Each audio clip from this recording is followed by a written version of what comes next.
ஆட்டோல போயிட்டு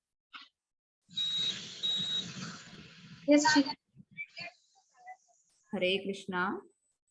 हरे ओम कृष्णा नमो भगवते वासुदेवाय। ओम नमो भगवते वासुदेवाय। ओम नमो भगवते वासुदेवाय।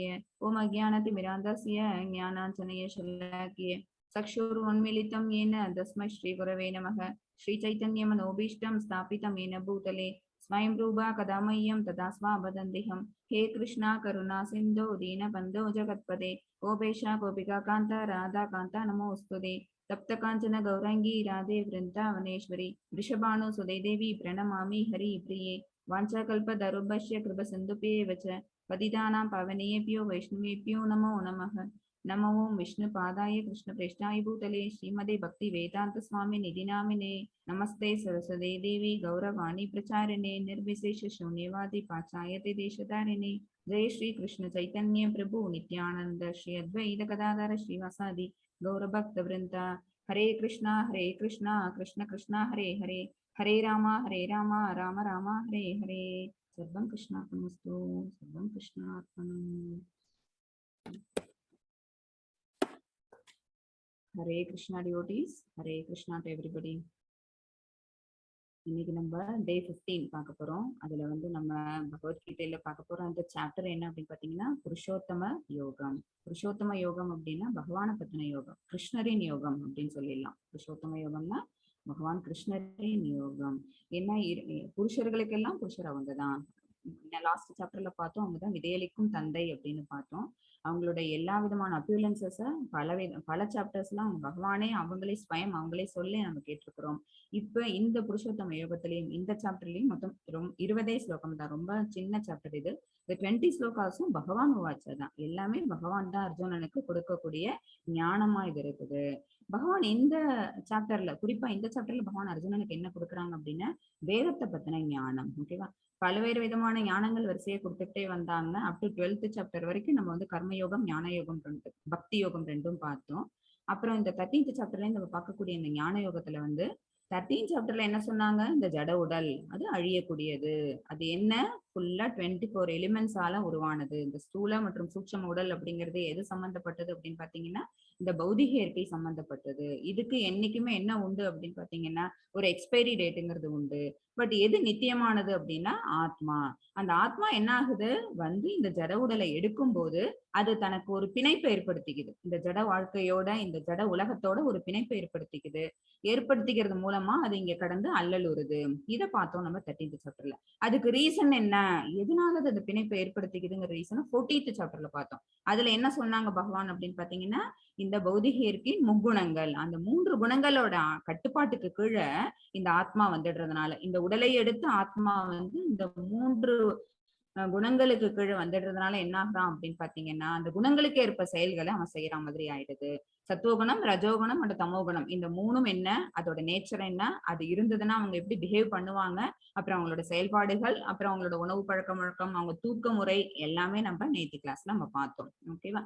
சோ 13 and 14ல என்ன அப்படின்னு பாத்தீங்கன்னா இந்த ஜட வாழ்க்கை வாழக்கூடிய இந்த இந்த ஆத்மாவானது ஜட உடலை எடுக்குது. அப்புறம் இந்த ஜட உலகத்துக்கு சம்பந்தப்பட்ட 3 குணங்களுக்கு கட்டுப்பட்டு போகுது. ஓகேவா? இது ரெண்டும் இருக்கக்கூடாது. இது ரெண்டும் இருந்ததுன்னா என்ன ஆகாது அப்படின்னு பாத்தீங்கன்னா இந்த ஆத்மாவுக்கும் பகவானுக்குமான தொடர்புங்கிறது கட்டாயிடும். அந்த ரிலேஷன்ஷிப்பை தானே நம்ம என்ன பண்ணி ஆகணும், வளர்த்துக்கிட்டு ஆகணும். ஏன் அப்படின்னா அந்த ஆத்மா திரும்பி செல்ல வேண்டியவன், தன்னுடைய நித்தியமான இடத்துக்கு திரும்பி போக வேண்டியவன். அவனோட தனித்தன்மையை அவன் இழந்துடக்கூடாது. அவன் ஒரு தனிப்பட்ட ஜீவாத்மா, எல்லாருக்கும் ஒரு தனித்தன்மைன்னு ஒண்ணு இருக்குன்னு சொல்லியிருக்கிறோம். அந்த தன்மை யாரோ ஒத்த தன்மையா இருக்கும் அப்படின்னு பாத்தீங்கன்னா பகவானோ ஒத்த தன்மையா தான் இருக்கும். ஏன்னா பகவான்கிட்ட இருந்து பிரிஞ்சு வந்த பின்ன பகுதிகள் தான் நம்ம எல்லாரும். சரியா? பகவானை வந்து என்னன்னு சொல்ல, பகவான் 2 விதமா அவங்க தன்னோட வந்து விரிவங்கங்களை கொடுத்திருப்பாங்க. ஒண்ணு என்னன்னா அப்படின்னா விஷ்ணு தத்துவம்னு சொல்லலாம், அவங்களோட மூல ரூபங்கள் எடுத்து வந்திருப்பாங்க. ஓகேவா? மத்தது என்ன அப்படின்னு பாத்தீங்கன்னா இந்த மாதிரி ஜீவ தத்துவம்னா என்ன அப்படின்னு பாத்தீங்கன்னா பின்ன பகுதிகள். சரியா? அந்த விஷ்ணு தத்துவத்துல யாரு வருவாங்க அப்படின்னு பாத்தீங்கன்னா கர்ப்போதக்ஷ விஷ்ணு, காரணோதக்ஷ விஷ்ணு, பரமாத்மா, ஷீரோகதக்ஷ விஷ்ணு, இவங்கெல்லாம். அதை தவிர அவங்களுடைய அவதாரங்கள் நிறைய இருக்குல்ல, பலராமர், ராமர், பரசுராமர், கிருஷ்ணர், இந்த மாதிரி அவதாரங்கள். ஓகேவா? இதெல்லாம் வந்து விஷ்ணு தத்துவத்துல வரக்கூடியது. பகவானோட இன்னொரு பிரிவு, அவங்களோட விரிவங்கங்களோட இன்னொரு பிரிவு எதை சார்ந்தது அப்படின்னு பாத்தீங்கன்னா ஜீவ தத்துவத்தை சார்ந்தது. ஜீவ தத்துவத்துல அவங்க எடுக்கக்கூடியது என்ன மாதிரியான விரிவங்கங்கள் அப்படின்னு பாத்தீங்கன்னா இது இந்த பின்ன விரிவங்கங்கள் தான். ஓகேவா? நம்மள மாதிரி தனிப்பட்ட உயிர்வாழிக்குள்ள இருக்கக்கூடியவங்க. தனிப்பட்ட உயிர்வாழியில யார் வந்து வாசம் பண்றா அப்படின்னா பரமாத்மா ரூபத்துல இந்த விஷ்ணுவே வந்து வாசம் பண்றாங்க, ரொம்ப சின்ன அளவுல. ஓகே, யோக விருந்தாவனத்துக்குள்ள இருக்கக்கூடிய கிருஷ்ணருக்கும் ஏதாவது வித்தியாசம் இருக்கா அப்படின்னு கேட்டா அந்த அளவுல மட்டும்தான் வித்தியாசம். ஒரே தன்மை உடையவராதான் அவங்க இங்க வந்து இருக்கிறாங்க. இருக்கிறதோட இல்லாம அந்த யார் கூட இருக்காங்களோ அந்த நண்பனாகப்பட்ட அந்த ஆத்மாவுக்கு அவங்க சாட்சியாவும் இருக்கிறாங்க, அவனை நெறிமுறைப்படுத்துறாங்க, தன்னை நோக்கி திரும்ப வைக்கிறாங்க. சரியா? இதெல்லாம் அவங்க வந்து பரமாத்மா சுரூபத்துல நம்மளோட மனசுக்குள்ள இருந்துட்டு இந்த ஆத்மாவை கண்ட்ரோல் பண்றதுக்கான வேலைகளை அவங்க பண்றாங்க.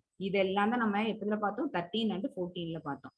15th சாப்டர்ல பகவான் என்ன சொல்ல போறாங்க, வேதத்தை அறியறது மூலமா பகவானையே தெரிஞ்சுக்க முடியும். ஏன்னா வேதத்தை தொகுத்தவங்களும் அவங்கதான். வேதத்துல சொல்லப்பட்டிருக்கிற மைய கருத்து யாரு அப்படின்னாலும் பகவான் தான். ஓகேவா? வேதம் யார புகழுது அப்படின்னு பாத்தீங்கன்னா அதுவும் பகவான தான். இப்ப வேதம் ஞானம் கிடைச்சிருச்சு அப்படின்னாலே இந்த உயிர்வாழியானவன் இந்த பௌதிக உலகத்துக்கு தானுக்குள்ள சம்பந்தத்தை எல்லாத்தையும் கட் பண்ணிக்கிட்டு எங்க போயிடுவான் அப்படின்னு பாத்தீங்கன்னா ஆன்மீக சம்பந்தப்பட்ட செயல்களை செஞ்சு ஆன்மீக லோகத்துக்கு ஏற்றம் பெற்று விடுவான்.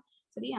அதனால இதுல நம்ம பார்க்க போற இந்த 20 ஸ்லோகாஸ்ல பகவான் என்ன சொல்லி தர போறாங்க அப்படின்னா வேதத்தின் ஞானம்.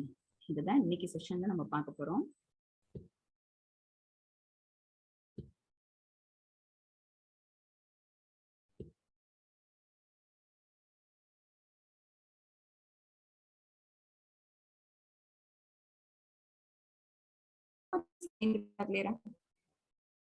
ஹரே கிருஷ்ணா. ஹரே கிருஷ்ணா. எஸ் மாதாஜி, விசிபிள் இருக்கு மாதாஜி.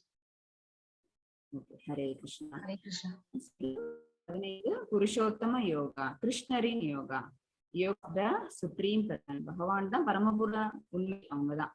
அந்த பரமபுருஷரை பத்தி அவங்க வாயாலே சொல்ல நம்ம கேட்க போறோம். கிருஷ்ணரின் யோகா.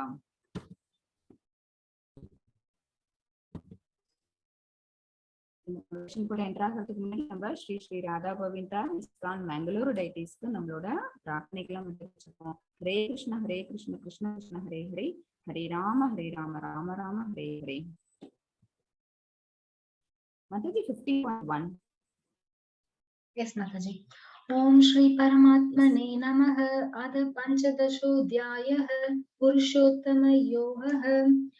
श्री भगवान उवाच ऊर्ध्वमूलमधः शागम् अश्वत्थं प्राहुरव्ययम् छन्तांसि यस्य पर्णानि यस्तं वेद स वेदवित्. हरे कृष्ण माताजी. இத நான் சொல்றதுக்கு சாப்டர் எப்படி பிரிச்சிருக்காங்கிறத பாத்துருவோம். 15.1ல இருந்து 5 வரைக்கும் இருக்க ஸ்லோகாஸ் என்ன அப்படின்னு பாத்தீங்கன்னா பகவான் எதை சொல்றாங்க அப்படின்னா ஜட உலகத்தோட அந்த உயிர்வாழியாவனன் பிணைக்கப்பட்டிருக்கிற விஷயங்களை பத்தி பகவான் சொல்றாங்க. எப்படி பிணைக்கப்பட்டிருக்கிறோம், அதுக்கான காரணம் என்ன, உயிர்வாழியோட அந்த இதயத்துக்குள்ள இருக்கக்கூடிய அந்த ஆசை, அந்த ஆசைங்கிறத பகவான் என்னென்ன வெளிப்படுத்துறாங்க அப்படின்னா இதய பலவீனம்னு சொல்றாங்க. இருவிதமான இதய பலவீனங்கள் உண்டு. ஒரு இதய பலவீனம் என்ன அப்படின்னு பாத்தீங்கன்னா அந்த உயிர்வாழியானவன் நீங்க உடலை எடுத்து இந்த ஜட வாழ்க்கைக்குள்ள வாழறதுக்கு வரான்ல, அப்படி வரும்போது இங்க இருக்கக்கூடிய விஷயங்களை பார்த்துட்டு அவன் என்ன செய்யறான், இந்த ஜட இயற்கைய இந்த பௌதிக இயற்கையை நம்ம ஆளணும் அப்படிங்கிற எண்ணம் முதல்ல வருது. அந்த பற்றுதல் வருது. அந்த பற்றுதல் வர்றதான காரணத்தினால என்ன ஆயிடுறான் அப்படின்னா அந்த ஆத்மா வந்து பகவானோட தனக்கு உண்டான தொடர்பை வந்து கம்ப்ளீட்டா மறந்துடுறான். அடுத்தது 2வது இதய பலவீனம் என்ன அப்படின்னா அந்த மாதிரி பற்றுதல் இங்க வளர்த்துக்கிறானா செயல்களுடைய செயல்களை எல்லாத்தையும் பௌதிக செயல்களா மாத்தி செய்ய ஆரம்பிக்கிறானா. அப்படி செய்யும் போது அவனுடைய அந்த தன்மையானது அந்த ஜட இயற்கை மேல அவனுக்கு ஆசையை உற்பத்தி பண்ணுது, தான் செய்யக்கூடிய செயல்கள் மேல பற்றுதலையும் உற்பத்தி பண்ணிடுது. சோ கம்ப்ளீட்டா பகவானை பத்தின எண்ணம் அவன்கிட்ட இருந்து போயிடுது. இந்த இருவிதமான இதய பலவீனங்கள் இருந்ததுன்னு வச்சுக்கோங்களேன், கண்டிப்பா நம்மளால என்ன செய்ய முடியாது, பகவானை நெருங்கவே முடியாது. இந்த பலவீனங்களை முதல்ல நம்ம என்ன செஞ்சாகணும் அப்படின்னா நம்மளோட மனசுல இருந்து எடுத்தாகணும். அதுக்குதான் பகவான் வந்து என்ன பண்ண போறாங்க, 6th ஸ்லோகால இருந்து வேதத்தை பத்தின ஞானத்தை கொடுக்க போறாங்க. முதல் 5 ஸ்லோகத்துல இந்த இதய பலவீனங்களை பத்தி சொல்ல போறாங்க. இதய பலவீனம்ங்கிறது எதை பொறுத்து இருக்கு அப்படின்னா இந்த ஜட உலகத்தோட நமக்கு இருக்கக்கூடிய இந்த பிணைப்பு இருக்கு பாத்தீங்களா, அந்த பிணைப்பு எதனால உண்டானுச்சு, நம்மளோட ஆசையினால. அப்புறம் அந்த ஆசைங்கிறது என்ன பண்ணுது அப்படின்னு பாத்தீங்கன்னா செயல்களோட நம்மளை சேர்த்து கட்டி போட்டுருது, அப்புறம் பலனை எதிர்பார்க்க வைக்குது. சோ கம்ப்ளீட்டா நம்ம பகவானை மறந்துடுறோம். அது எப்படி நடக்குதுங்கிறது தான் இதுல இந்த இடத்துல இந்த 1st ஸ்லோகால பகவான் சொல்லியிருக்கிறாங்க. புருஷோத்தமரான முழுமுதற் கடவுள் கூறினார், மேல் நோக்கிய வேர்களையும் கீழ்நோக்கிய கிளைகளையும் வேத பதங்களை இலைகளாகவும் கொண்ட ஒரு ஆலமரம் உள்ளது என்று கூறப்படுகிறது. இந்த ஜட இயற்கையில இந்த இந்த பிரபஞ்சத்துல என்ன ஒரு ஆலமரம் இருக்குது. வளரும் எப்படி இருக்கு அப்படின்னா அப்படியே அப்சைட் டவுனா ஒரு மரம் தொங்குது. நீங்க இமேஜினேட் பண்ணிக்கோங்க. இம்மரத்தை அறிந்தவன் வேதங்களை அறிந்தவன். இந்த மரத்தை பத்தின ஒரு ஞானத்தை தெரிஞ்சவன் யாரு அப்படின்னு பாத்தீங்கன்னா வேத ஞானம் அறிஞ்சவன் அப்படின்னு பகவான் சொல்றாங்க. மேல் நோக்கிய வேர்கள் கீழ் நோக்கிய கிளைகள். என்ன அர்த்தம் அப்படின்னு பாத்தீங்கன்னா வேர்கள் எல்லாம் மேல இருக்கு. ஏன் அப்படின்னா அந்த மரமே எங்கேருந்து தோன்றுது அப்படின்னு பாத்தீங்கன்னா மிக உயர்ந்த கிரகமாகிய பிரம்மாவசிக்கும் இடத்துல இருந்து அந்த மரம் வருது. ஓகேவா? அதுக்கு மூல ஆதாரம் எங்கேருந்து வருதுன்னு பாத்தீங்கன்னா கிருஷ்ணர் இருக்கக்கூடிய கோலோக பிருந்தாவனம். அவங்களோட முதல் ஜீவராசியா யார் வந்தாங்க அப்படின்னு பாத்தீங்கன்னா பிரம்மா இருக்கக்கூடிய தலத்துல இருந்து. சோ வேர்கள் மூல வேர் பகவான். அடுத்தது அந்த சொல்லுவோம்ல இந்த தடிமனான வரக்கூடிய அந்த தண்டு என்ன அப்படின்னு பாத்தீங்கன்னா அது பிரம்மா. அதுல இருந்து என்ன வருது அப்படின்னா நிறைய பிரான்சஸ், நிறைய கிளைகள். அந்த கிளைகள் எல்லாத்தையும் இலைகள், எல்லாத்துலயும் பூ பழம் எல்லாமே இருக்குது. ஓகேவா? இது எல்லாம் எப்படி இருக்குதுன்னா மேலேந்து கீழே தொங்குற மாதிரி அந்த மரம் இருக்குது. வேர்கள் எல்லாம் எங்கேருந்து வருது அப்படின்னு பாத்தீங்கன்னா எல்லாத்துக்கும் மிஞ்சிய இந்த பிரபஞ்சத்துல உயர் பிளானட் எதுவோ அங்கேருந்து வருது. அந்த கிரகம் அந்த மரம் அங்கேருந்து தொடங்கி வருது. கீழ்நோக்கி கிளைகள் எல்லாம் எங்க வருதுன்னு பாத்தீங்கன்னா இங்க இந்த பௌதிக உலகத்துல தன்னை பரப்பிக்குது. ஓகேவா? எத்தனை கிளைகள் அப்படின்னா நிறைய கிளைகள், உபை கிளைகள், அதுல குச்சிகள், அதுல இலைகள் அவ்வளவும் இருக்குது. அந்த கிளைகள்ல மேலாப்புல இருக்கிற கிளைகள்லாம் என்ன அப்படின்னு பாத்தீங்கன்னா அதெல்லாம் தேவர்கள், முனிவர்கள், நல்ல நல்ல புண்ணிய காரியங்கள் செஞ்ச ஆத்மாக்கள் அவங்க எல்லாம் இருக்கக்கூடிய கிளைகளா இருக்குது. கீழ்நோக்கி இருக்கக்கூடிய கிளைகள்லாம் இருக்கு பாத்தீங்களா, அதுல எல்லாம் யார் இருக்கா அப்படின்னா மனிதன், அப்புறம் மிருகங்கள், அப்புறம் பறவையினங்கள், அப்புறம் ஊர்வன, பரப்பனை, இந்த மாதிரி விஷயங்கள்லாம் கீழே இருக்கு. இன்னும் அதை விட கீழே இருக்கக்கூடியதுல எல்லாம் இன்னும் ஞானம் சுத்தமா இல்லாத சில ஜீவராசிகள்லாம் அதுல இருந்துகிட்டு இருக்குது. எல்லாம் எதுக்கு ரெப்ரசன்ட் பண்ணுது அப்படின்னு பாத்தீங்கன்னா வேதங்களை. அந்த பச்சை கொண்ட இலைகள் மேல அந்த ஜீவராசிக்கு ஒரு பிடிமானம்னு வந்துருச்சுன்னு வச்சுக்கோங்களேன். சோ என்ன ஆகிறான், அந்த ஞானத்தை தெரிஞ்சுக்கிறான். அது இல்லாத வரைக்கும் அவன் என்ன செய்யறான், ஒரு கிளையில இருந்து இன்னொரு கிளை, இன்னொரு கிளையில இருந்து இன்னொரு கிளை, இன்னொரு பிரான்ச் அவன் என்ன பண்ணிக்கிறான், இடத்தை மாத்திக்கிட்டே இருக்கிறான். சம்டைம்ஸ் மேல இருக்கிற பிரான்ச்சுக்கு போவான், சம்டைம்ஸ் கீழே இருக்கிற பிரான்ச்சுக்கு போவான், சம்டைம்ஸ் அதே பிரான்ச் அதே லெவல்ல இருக்கிற பிரான்ச்சஸ்லயே போயிட்டு இருப்பான். இதுல இருந்தே உங்களுக்கு இப்ப நான் என்ன சொல்ல வரேன்னு புரியும். இந்த பிரான்ச்சஸ் எல்லாம் என்ன அப்படின்னு பாத்தீங்கன்னா இந்த பௌதிக வாழ்க்கை சம்பந்தப்பட்ட செயல்களை நம்ம செஞ்சுட்டு இருக்கிறது மூலமா குணங்களோட கட்டுப்படுத்தலுக்கு கீழே நம்ம என்ன செய்யறோம், சத்துவகுணத்துல இருக்கும்போது சம்டைம்ஸ் மேல நிலை பெறுறோம், ரஜோகுணத்துல இருக்கும்போது அதே மாதிரியான பிரான்சஸ்ல நிலை பெறுவோம், அல்லது தமோ குணத்துல இருக்கும்போது அதை விட கீழான இருக்க கிளைகளுக்கு வருவோம். ஆனா இந்த 3 நிலையும் இல்லாம நம்ம இந்த மரத்தையே விட்டுட்டு நம்ம வெளியில போறோம் அப்படின்னா அது எப்ப அப்படின்னா இந்த பச்சை நிறம் கொண்ட இந்த இலைகள் மேல நம்மளோட கவனத்தை நம்ம செலுத்தும் போது. அந்த இலைகள் ஒண்ணு என்ன சொல்லுது அப்படின்னு பாத்தீங்கன்னா வேதங்களை சொல்லுது, பகவானை பத்தின ஞானத்தை எடுத்துரைக்குது. அதுல இருக்கிற பழங்கள்லாம் இருக்கு பாத்தீங்கன்னா அந்த பழம்லாம் என்ன அப்படின்னு பாத்தீங்கன்னா இது ஒரு ஆசை மரம், டிசைர் ட்ரீ. ஓகேவா? இது நிஜமா இல்ல, இமேஜினேஷன் ட்ரீ. நிஜமா எங்க இருக்கு அப்படின்னு பாத்தீங்கன்னா ஆன்மீக உலகத்துல இருக்குது. அந்த மரத்துல இருக்கக்கூடிய பழங்கள்லாம் என்ன அப்படின்னா தர்ம, அர்த்த, காம, மோட்சம்னு சொல்லுவோம்ல. அதாவது தமிழ்ல என்ன சொல்லுவோம் அப்படின்னா அறம், பொருள், இன்பம், வீடு.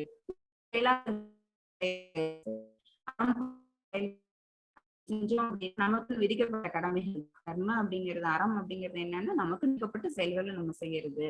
அந்த செயல் மேல நம்ம பற்றுதல் கொண்டு செய்யறோம், பற்றுதல் இல்லாம செய்யறோம், அதெல்லாம் வேற. ஓகேவா? அந்த செயல்களை செய்யறோம், அந்த செயல் செய்யறது மூலமா நமக்கு என்ன கிடைக்குது அப்படின்னா பொருள் ஈட்டுறோம். ஓகேவா? அந்த பொருள் ஈட்டுறோம் அப்படின்னு வச்சுக்கோங்களேன், அந்த பலன் மேல நமக்கு ஒரு ஆசை வருது அப்படின்னா நம்ம என்ன செய்வோம், அதை அனுபவிக்கிறதுக்காக இங்கேயே கொஞ்ச நாள் என்ன பண்ணுவோம், சர்வைவ் ஆகிட்டு இருப்போம். அப்புறம் நம்ம பகவானை பத்தி நினைச்சு வீடு பேர் அடைவோம். இதுதான் அறம், பொருள், இன்பம், வீடுன்னு சொல்லுவாங்க. சான்ஸ்கிரிட்ல எப்படி வரும் அப்படின்னு பாத்தீங்கன்னா தர்ம, அர்த்த, காம, மோக்ஷம். ஓகேவா? இதெல்லாம் தான் என்ன அப்படின்னு பாத்தீங்கன்னா அந்த fruits of the desire tree. Desire ட்ரீயோட பழங்கள் அது. இந்த மரத்தை அறிந்தவன் வேதங்களை அறிந்தவன் ஆவான். அப்ப இந்த இலைகளை படிச்சுட்டோம் அப்படின்னா நம்ம என்ன செஞ்சிருவோம், இந்த மரத்தையே விட்டுட்டு இந்த மரத்து மேல இருக்கிற பற்றுதல் அந்த ஆசையை கம்ப்ளீட்டா விட்டுட்டு இதோட ஒரிஜினல் ட்ரீ எங்க இருக்குன்னு தேடிட்டு நம்ம அங்க போவோம். ஓகேவா? இது ஞானம் தெரிஞ்சவனுக்கு மட்டும்தான், அதாவது பகவானை பத்தின அந்த அறிவு யாருக்கு இருக்குதோ அவங்களுக்கு மட்டும்தான் இந்த விஷயம் புரியும். ஏன்னா இந்த மரம் எப்படி அப்படின்னா முடிவற்றது, இதுக்கு முடிவுங்கிறதே கிடையாது. ஏன்னா ஒரு ஆலமரம் என்ன ஆகும் அப்படின்னு பாத்தீங்கன்னா விருட்சம் போயிட்டே இருக்கும், பல பல கிளைகளை விட்டுட்டே இருக்கும். அதுல இருந்து விழுதுகள் வரும். விழுது என்ன ஆகும் அப்படின்னு பாத்தீங்கன்னா மறுபடியும் வேறுபிடிச்சு இன்னொரு மரத்தை உண்டாக்கும். சோ இது என்ன அப்படின்னு பாத்தீங்கன்னா கொஞ்சம் கூட முடிவே இல்லாம இது என்ன ஆகும், இந்த பௌதிக ஒரு காடு மாதிரி ஃபார்ம் ஆகும். ஓகேவா? இதுல இருந்து நம்ம எப்ப நமக்கு விடுதலை அப்படின்னா, நம்மளுக்கு பற்று இருந்தால் விடுதலையே கிடையாது. இந்த பௌதிக வாழ்க்கை மேல பற்றுங்கிறது ஒண்ணு நம்ம வச்சிட்டு இருக்கிற வரைக்கும் இதுல இருந்து நமக்கு லிபரேஷன்ங்கிறதுக்கு நோ சான்ஸ். இந்த பற்றை நம்ம விட்டுட்டோம்னு வச்சுக்கோங்களேன், இந்த பற்றுதலை நம்ம வெட்டி எரிஞ்சிட்டோம் அப்படின்னா நமக்கு முக்தி தான். நம்ம இந்த மரத்தை விட்டு நம்ம வெளியில வந்துருவோம். இந்த பற்றுதலுக்கு என்ன காரணம் அப்படின்னா ஆசை தான் காரணம். சரியா? அந்த ஆசையை நம்ம விட்டு ஒழிக்கணும். ஆசை எப்படி விட்டு ஒழிக்கலாம் அப்படின்னா அந்த வேதங்களை தெரிஞ்சுக்கிறது மூலமா. வேதங்கள் யாரால் சொல்லப்பட்டது? பகவானால் சொல்லப்பட்டது. வேதங்கள்ல என்ன சொல்லப்பட்டிருக்குது? பகவானை பத்தி சொல்லப்பட்டிருக்குது. சோ அந்த ஞானத்தை நம்ம தெரிஞ்சுக்கும் போது நமக்கு ஆட்டோமேட்டிக்கா என்ன ஆயிடுவோம் பாத்தீங்கன்னா அந்த ஆசையை நம்ம விட்டுருவோம். இதுதான் இந்த டிசைர் ட்ரீ. இது வந்து பகவான் கிட்ட இருந்து வருது. இது எப்படி இருக்கும் அப்படின்னு பாத்தீங்கன்னா ஆன்மீக உலகத்துல அது மரம் கீழே பதிஞ்சு அதோட பிரான்சஸ் எல்லாம் மேல இருக்கிற மாதிரி இருக்கும். நம்ம பௌதிக உலகத்துல இருந்து பார்க்கும்போது இந்த டிசைர் ட்ரீ வந்து அப்சைட் டவுனா தொங்குற மாதிரி இருக்குது நமக்கு. ஓகேவா? 15.2 மாதாஜி. Yes, Mataji.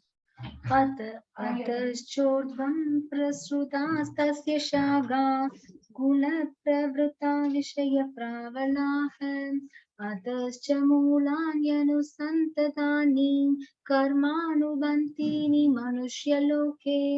हरे कृष्ण माताजी. இம்மரத்தின் கிளைகள் ஜட இயற்கையின் முக்குணங்களால் வளப்படுத்தப்பட்டு, மரத்தோட கிளைகள் எல்லாம் என்ன அப்படின்னா நம்ம எல்லாம் தான் அந்த கிளைகள்ல ஒட்டின்னு இருக்கிறோம். நம்ம எல்லாரும் என்ன ஆகிறோம் அப்படின்னு பாத்தீங்கன்னா முக்குணங்களால் வளப்படுத்தப்படுறோம். எப்படி ஒரு மரமானது தண்ணி ஊத்துனா அந்த மரம் வளருமோ அது வளப்படுமோ, அந்த மாதிரி அந்த மரத்தோட இந்த டிசைர் ட்ரீயோட கிளைகள் எல்லாம் என்ன ஆகுது அப்படின்னா நம்மள சார்ந்து நம்மள எது கட்டுப்படுத்தி இருக்குதோ அந்த முக்குணங்களால் வளப்படுத்தப்படுகிறது. அதனால என்ன ஆகுது அப்படின்னா மேல் நோக்கியும் கீழ் நோக்கியும் விரிகின்றன. சில கிளைகள் மேல போறதுக்கு காரணம் என்ன அப்படின்னா சத்துவகுணம் நிறைந்த மக்கள்னால அந்த கிளைகள் என்ன ஆகுது மேல் நோக்கி வளருது. ரஜோகுணம் தமோகுணம் இருக்கு அப்படின்னு பாத்தீங்கன்னா அந்த இடத்துல இருக்கக்கூடியது அந்த கிளைகள் கீழ் நோக்கி விரியும். இப்ப நிறைய பேர் அந்த ஒரு குரூப் ஆஃப் பீப்புள் அங்க இருக்கிறாங்க, அவங்களோட குணங்களுக்கு சார்ந்த மாதிரிதான் அந்த அட்மாஸ்பியரே இருக்கும். ஓகேவா?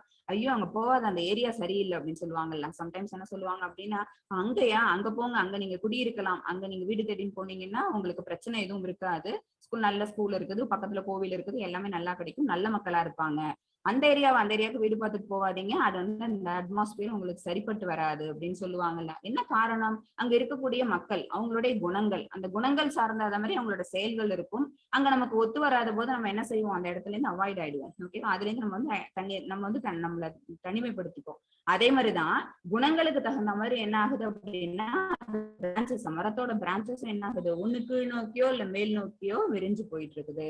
உபகிளைகள் என்ன அப்படின்னு பாத்தீங்கன்னா புலனின்ப விஷயங்களாகும். ஒரு கிளையோட நுனியிலயும் என்ன இருக்கும் அப்படின்னா கண்ணு, காது, மூக்கு, இந்த மாதிரி புலன். ஓகேவா? அந்த மாதிரி அதெல்லாம் என்ன அப்படின்னு பாத்தீங்கன்னா அதெல்லாம் அட்ராக்ட் பண்ணக்கூடியது. சென்ஸ் கிராட்டிபிகேஷன் சென்ஸ் எல்லாத்தையும் அட்ராக்ட் பண்ணி அதுக்கு நம்ம அடிமையானோம் அப்படின்னா அந்த கிளை என்ன ஆகும், இன்னும் கொஞ்சம் செழிச்சு வளரும். சரியா? இம்மரத்தில் உள்ள கீழ்நோக்கி செல்லும் வேர்கள் பலநோக்கு செயல்களால் பந்தப்படுத்தப்பட்டுள்ளன. வேர்கள் கீழே போணுச்சு அப்படின்னா என்ன ஆகும், மேல அது வேறு பிடிச்சு அந்த மரம் வந்து என்ன ஆகுது, இன்னும் பெருசா இன்னும் பருமனா அதை தன்னை வளர்த்துக்குது.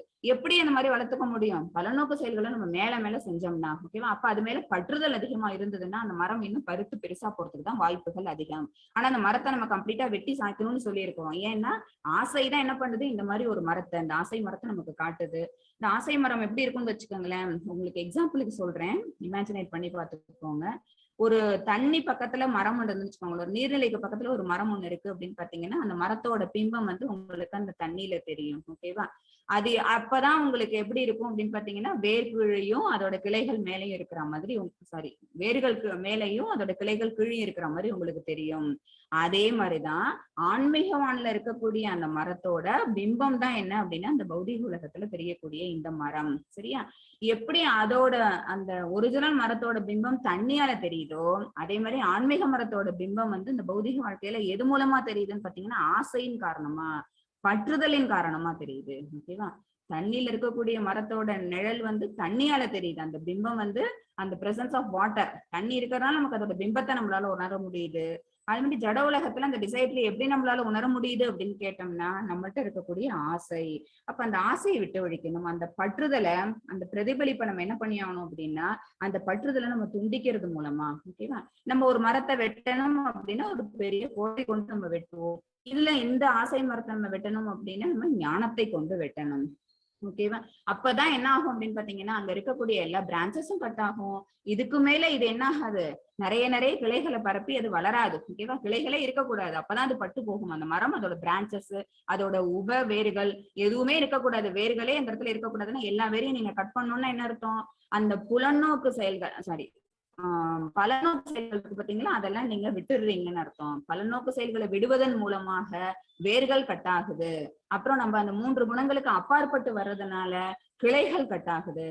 அப்ப ஃப்ரூட்ஸ் வேலையே கிடையாது. ஃப்ரூட்ஸுக்கு ஆட்டோமேட்டிக்கா நமக்கு என்ன ஆகும் அப்படின்னா மோட்சம், முக்திங்கிறது கிடைக்கும். தர்ம அர்த்த காம இந்த வேலையே அந்த இடத்துல இருக்காது. எதுக்கு மட்டும்தான் பாசிபிலிட்டி அப்படின்னா முக்திக்கு மட்டும்தான் பாசிபிலிட்டி. சோ ஒரு மரத்தை நம்ம என்ன பண்றோம் அப்படின்னா ஒரு கோடரி கொண்டு வெட்டி எறியறது மாதிரி இந்த டிசைட்ரியை நம்ம எதை வச்சு வெட்டி எறியலாம் அப்படின்னா ஞானத்தை கொண்டு. சரியா?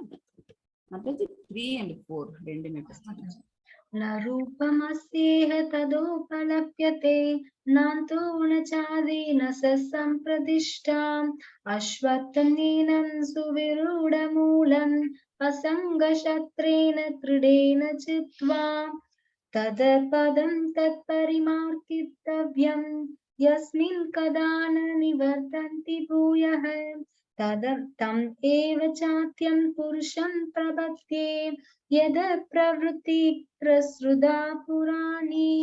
हरे कृष्ण माताजी. ஹரே கிருஷ்ணா. இம்மரத்தின் உண்மை உருவம் இவ்வுலகில் காணப்படக்கூடியது அல்ல. இது எங்கே முடிகின்றது, எங்கே தொடங்குகின்றது, அல்லது இதன் அஸ்திவாரம் எங்கே இருக்கின்றது என்பதை யாராலும் புரிந்து கொள்ள முடியாது. இது எங்க முடியுது, இது முடியறதுக்கு வாய்ப்பே கிடையாது. நமக்கு பற்றுதல் இல்லாத வரைக்கும் இந்த மரம் வளர்ந்து கொண்டேதான் போகும். இது நிறைய நிறைய உப வேர்கள், உப கிளைகளை விட்டுக்கிட்டே தான் இருக்கும். ஓகேவா? சோ அந்த ஆசை அப்படிங்கிற அந்த பற்றுதல் நம்ம விட்டே ஆகணும். அப்படி இல்லைன்னா அது முடிகிற இடம் நமக்கு தெரியாது. ஆனா தொடங்குகிற இடம் எப்படி நமக்கு தெரியும் அப்படின்னா ஞானம் கிடைச்சதுன்னா. ஓகேவா? ஞானத்தை நம்ம தெரிஞ்சுக்கிட்டோம் அப்படின்னா அது எங்கே தெரிகிறது, இதன் அஸ்திவாரம் எங்கே இருக்கிறது, பகவான்கிட்ட தான் அந்த அஸ்திவாரம் இருக்குது. அந்த ஞானம் தெரிஞ்சதுன்னாதான் நம்மளால புரிஞ்சுக்க முடியும். ஆனால் வேரில் இந்த மரத்தை பற்றின்மை ஆயுதத்தால் உறுதியுடன் வெட்டி சாய்க்க வேண்டும். பற்றின்மை, இந்த பௌதிக வாழ்க்கை மேல நமக்கு ஆசை அப்படிங்கிற விஷயம் இருக்கக்கூடாது. அப்படி இல்லாம இருந்துன்னு வச்சுக்கோங்களேன், நம்ம என்ன செய்ய மாட்டோம், இந்த இயற்கையில இருக்க நம்ம வாழும் போது என்ன செய்ய மாட்டோம், இது மேல பந்தப்பட மாட்டோம், இங்க இருக்கக்கூடிய பொருள்கள் மேல நம்ம ஆசைப்பட மாட்டோம், ஓனர்ஷிப்பை கொண்டாட மாட்டோம். முக்கியமா இது என்னது அப்படின்னு அந்த ப்ரொப்ரைட்டர்ஷிப் இருக்கு பாத்தீங்கன்னா, அதை கொண்டாட மாட்டோம். அந்த ஓனர்ஷிப் கொண்டாடாம இருந்தோம் அப்படின்னாலே நமக்கு என்ன ஆயிடுது, ஆசையை குறைச்சுக்கிறோம்னு அர்த்தம். ஆசை இல்லாம நம்ம இங்க எந்த செயலை செய்ய முடியும், பக்தி செயல்கள் தான் செய்ய முடியும். டிவோஷனல் சர்வீஸ் தான் நம்ம பண்ண போறோம். அப்ப நம்மளுக்கு என்ன ஆகும், நம்ம மறந்திருந்த அந்த தனித்தன்மைங்கிறது மறுபடியும் நம்ம கிட்ட வெளிப்படும். பகவானோட பின்ன அம்சம் தான் நம்ம, பகவானோட அம்சமா இருக்கக்கூடிய நம்ம பகவானோட அந்த தன்மை ஒத்தவங்களாதான் நம்ம இருப்போம் அப்படிங்கிற அந்த ஞானம் கிடைக்கும். சரியா? அப்ப நம்ம என்ன ஆகும், பகவானுக்கான சிரவணம், கீர்த்தனம் அந்த மாதிரியான 9 டைப்ஸ் ஆஃப் டிவோஷன் சர்வீஸை தொடர்ந்து பண்றது மூலமா முக்திய பாதையை நோக்கி நம்ம முன்னேறுவோம். அதன் பின்னர் எங்கே செல்வதால், ஓகேவா, எங்கே செல்வதால் மீண்டும் திரும்பி வருவதில்லையோ அந்த இடத்தை நாடி, எங்க போனோம்னா பகவானோட திருவடி பாதத்தை நம்ம தொட்டுட்டோம் அப்படின்னா திருப்பி நம்ம எங்க வரமாட்டோம், இந்த பௌதிக உலகத்துக்கு சம்பந்தப்பட மாட்டோம். அங்க முக்தி பெற்ற ஆத்மாக்கெல்லாம் அங்க போய் பகவானோட நம்ம ஐக்கியமாயிட மாட்டோம். அங்கேயும் போய் என்ன எடுப்போம், ஒரு ஆன்மீக உடல் எடுப்போம். அந்த ஆன்மீக உடல்ங்கிறது ஒரே உடல் தான். ஓகே, பகவான் மாதிரியான ரூபம் நம்ம அங்க எடுத்துருவோம். அங்க போயிட்டு பகவானுக்கு நித்திய சேவை செஞ்சுட்டு இருப்போம். ஓகேவா? இங்க இருந்துட்டு நம்ம எந்த சேவை செஞ்சோமோ அதே சேவையை அங்க போய் என்ன செய்யறோம், ஆன்மீக உடல் எடுத்து அங்க பண்ண போறோம். அந்த இடத்தை நாடி அங்கே யாரிடமிருந்து எல்லாம் தொடங்குகின்றதோ, எங்கேருந்து தொடங்குது, இந்த ஞானம் கிடைச்சும் போதே நமக்கு தெரிஞ்சிடும் அது பகவான் கிட்ட இருந்துதான் அந்த மரம் ஆரம்பிக்குது. யாரிடமிருந்து எல்லாம் விரிவடைகின்றதோ அந்த பரமபுருஷ பகவானிடம் நாம் சரணடைய வேண்டும். ஓகேவா? அதாவது இந்த ஆன்மீக மரங்கிறதும் பௌதிக மரங்கிறதும் எப்படி அப்படின்னு பாத்தீங்கன்னா கரெக்டா எக்ஸாக்ட் 180 டிகிரி மேலையும் கீழையும் வச்சுக்கோங்க. ஒரு ஹாஃப் ஆஃப் த சர்க்கிள்ல மேல அந்த ஆன்மீக மரம் இருக்கு, கீழே இருக்கிற அந்த லோயர் ஹாஃப் என்ன அப்படின்னு பாத்தீங்கன்னா இந்த 180 டிகிரியில இந்த பௌதிக மரம் இருக்குது. பௌதிக மரம் தான் என்ன அப்படின்னா இந்த ஆசை மரம். இதுதான் நமக்கு வேண்டாம். இந்த ஆசை மரத்தை நம்ம விட்டு ஒழிச்சோம்னா நமக்கு எது கண்ணுக்கு தெரியும், ஆன்மீக வழியில இருக்கக்கூடிய பகவானுடைய அந்த இடம் நமக்கு தெரியும். அப்ப நம்ம அங்க போயிட்டு என்ன செய்யலாம் அப்படின்னா தினம் இன்பத்தை துய்க்கலாம். வேதங்களை அறிவதன் மூலமாக பகவானை அறியலாம். அதனால ஆன்மீக உலகத்துல இருக்கிற உண்மையான மரத்தை நம்மளால அடைய முடியும். Mataji 15.6. न तत्पासयदे सूर्या न शशांको न पावहः यत्कत्वा न निवर्तन्ते तत्ताम परमं मम. हरे कृष्ण माताजी. பரமம் பகவானுடைய இருப்பிடம். ஓகேவா? சோ நம்ம என்ன செஞ்சுக்கணும், இந்த மரத்தை வெட்டணும். ஃபர்ஸ்ட் சொல்லியாச்சு. இந்த மரத்தை வெட்டணும் அப்படின்னா அந்த மரத்துக்கு நம்ம வந்து இதுக்கு மேல என்ன ஊத்தக்கூடாது, தண்ணி. ஒரு மரம் வந்து நல்லா வளரணும் அப்படின்னா அதுக்கு தண்ணி வாட்டர் பண்ணுவோம் நம்ம. அப்படி அப்படி நம்ம இந்த மரம் வளரக்கூடாது அப்படின்னா நம்ம என்ன செய்யணும், அந்த 3 மோட்ஸ் ஆஃப் நேச்சர் இருக்கு பாத்தீங்கன்னா, அந்த 3 குணங்கள்ல இருந்து நம்ம அப்பாற்பட்டு நம்மளுடைய செயல்களை நம்ம வச்சுக்கணும். அப்ப அப்பாற்பட்ட செயல்கள் நம்ம செய்யறோம் அப்படின்னாலே என்ன அர்த்தம், நம்ம சுத்த சத்துவ நிலைக்கு நம்ம வந்துட்டோம்னு அர்த்தம். அப்ப என்ன ஆகும், நம்ம மேல் நோக்கி கிளைகள், அந்த கிளைகள் வந்து மேல் நோக்கியும் இருக்குது கீழ் நோக்கி இருக்குன்னு சொன்னால அந்த மேல் நோக்கி கிளைகளை நோக்கி நம்ம போக ஆரம்பிப்போம். கிளைகள் எங்கெல்லாம் இருக்குது, மேலையும் இருக்கு, நடுவாந்தரமாவும் இருக்கு, அப்புறம் கீழையும் இருக்குது. மேல் நோக்கி கிளைகள்ல யாரெல்லாம் இருப்பாங்க அப்படின்னு பாத்தீங்கன்னா, தேவர்கள், அப்புறம் உயர்நிலை ஜீவாத்மாக்கள், அப்புறம் முனிவர்கள், புண்ணியம் செய்த ஆத்மாக்கள், இதெல்லாம் அங்க இருப்பாங்க. ஓகேவா? கீழ்நோக்கிய கிளைகள்ல யார் இருப்பாங்க அப்படின்னா நம்மள மாதிரி மனிதர்கள், அப்புறம் பறவைகள், விலங்குகள், அதெல்லாம் இருக்கும். சோ நம்ம என்ன செய்யணும் அப்படின்னா தண்ணி ஊத்துறதை நிறுத்தணும்.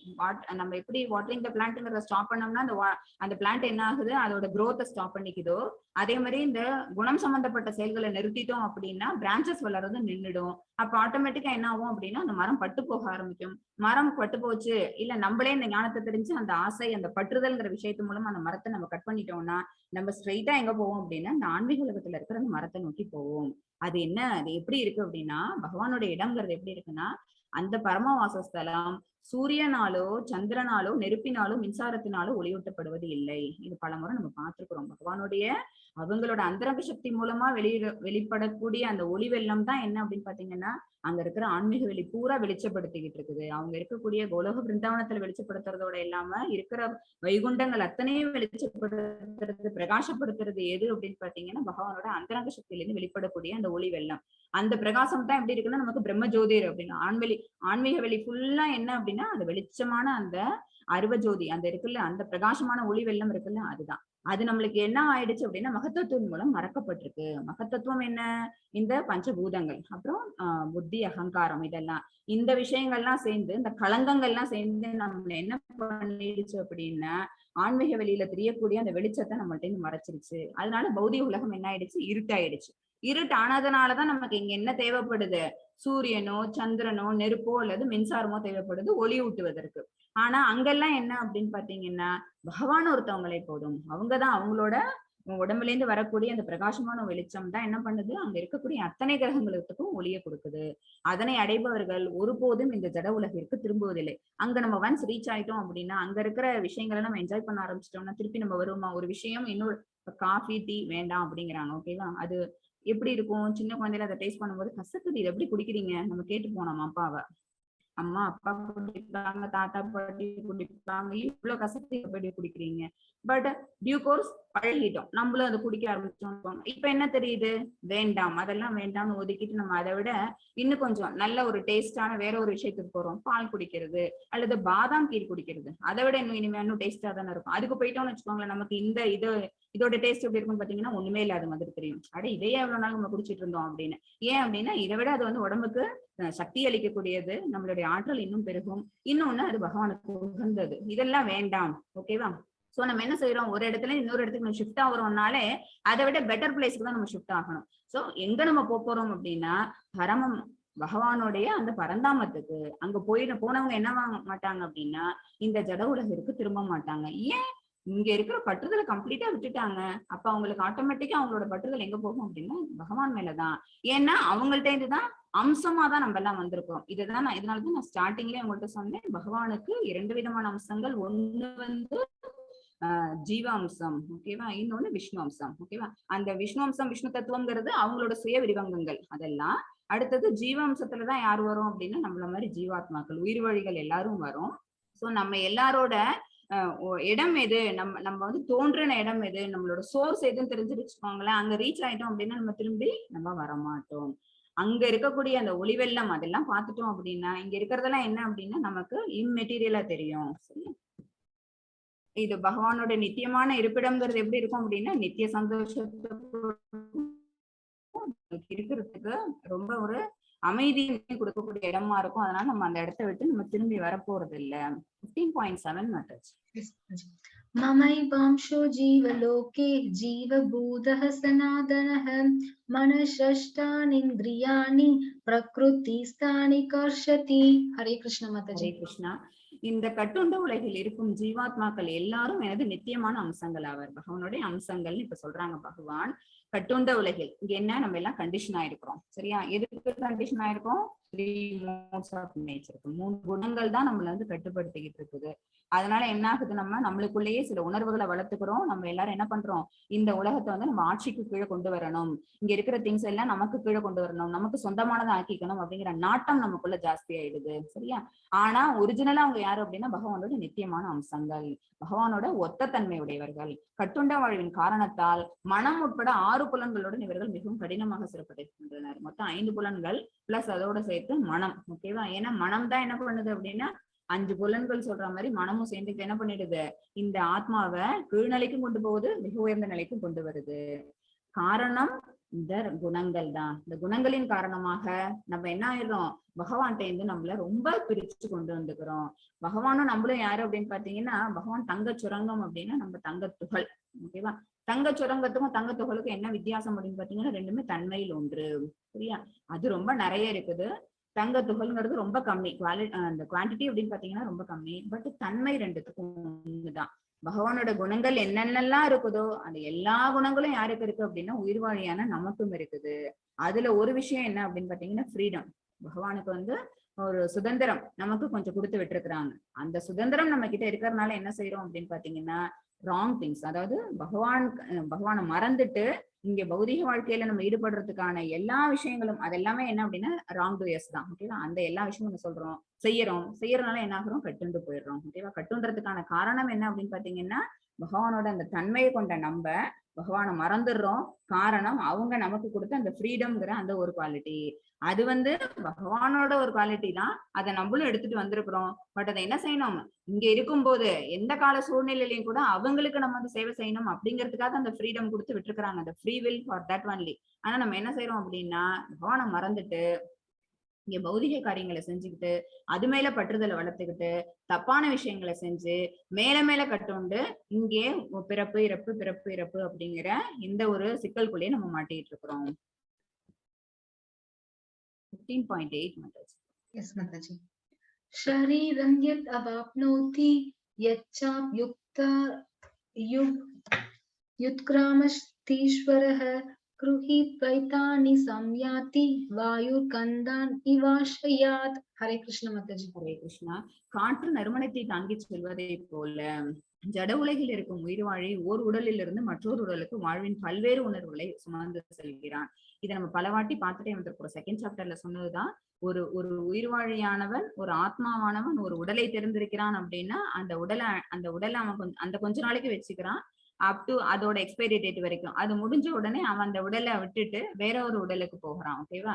காற்று வந்து ஒரு இடத்துல இருந்து இன்னொரு இடத்துக்கு நறுமணத்தை எப்படி கேரி பண்ணிட்டு போகுதோ, பூக்கள் வழியா வருது, பூந்தோட்டம் வழியா அந்த காற்று வருது அப்படின்னா அங்க இருந்து பூக்களோட வாசனையை அள்ளிக்கிட்டு வரும் அந்த காற்று.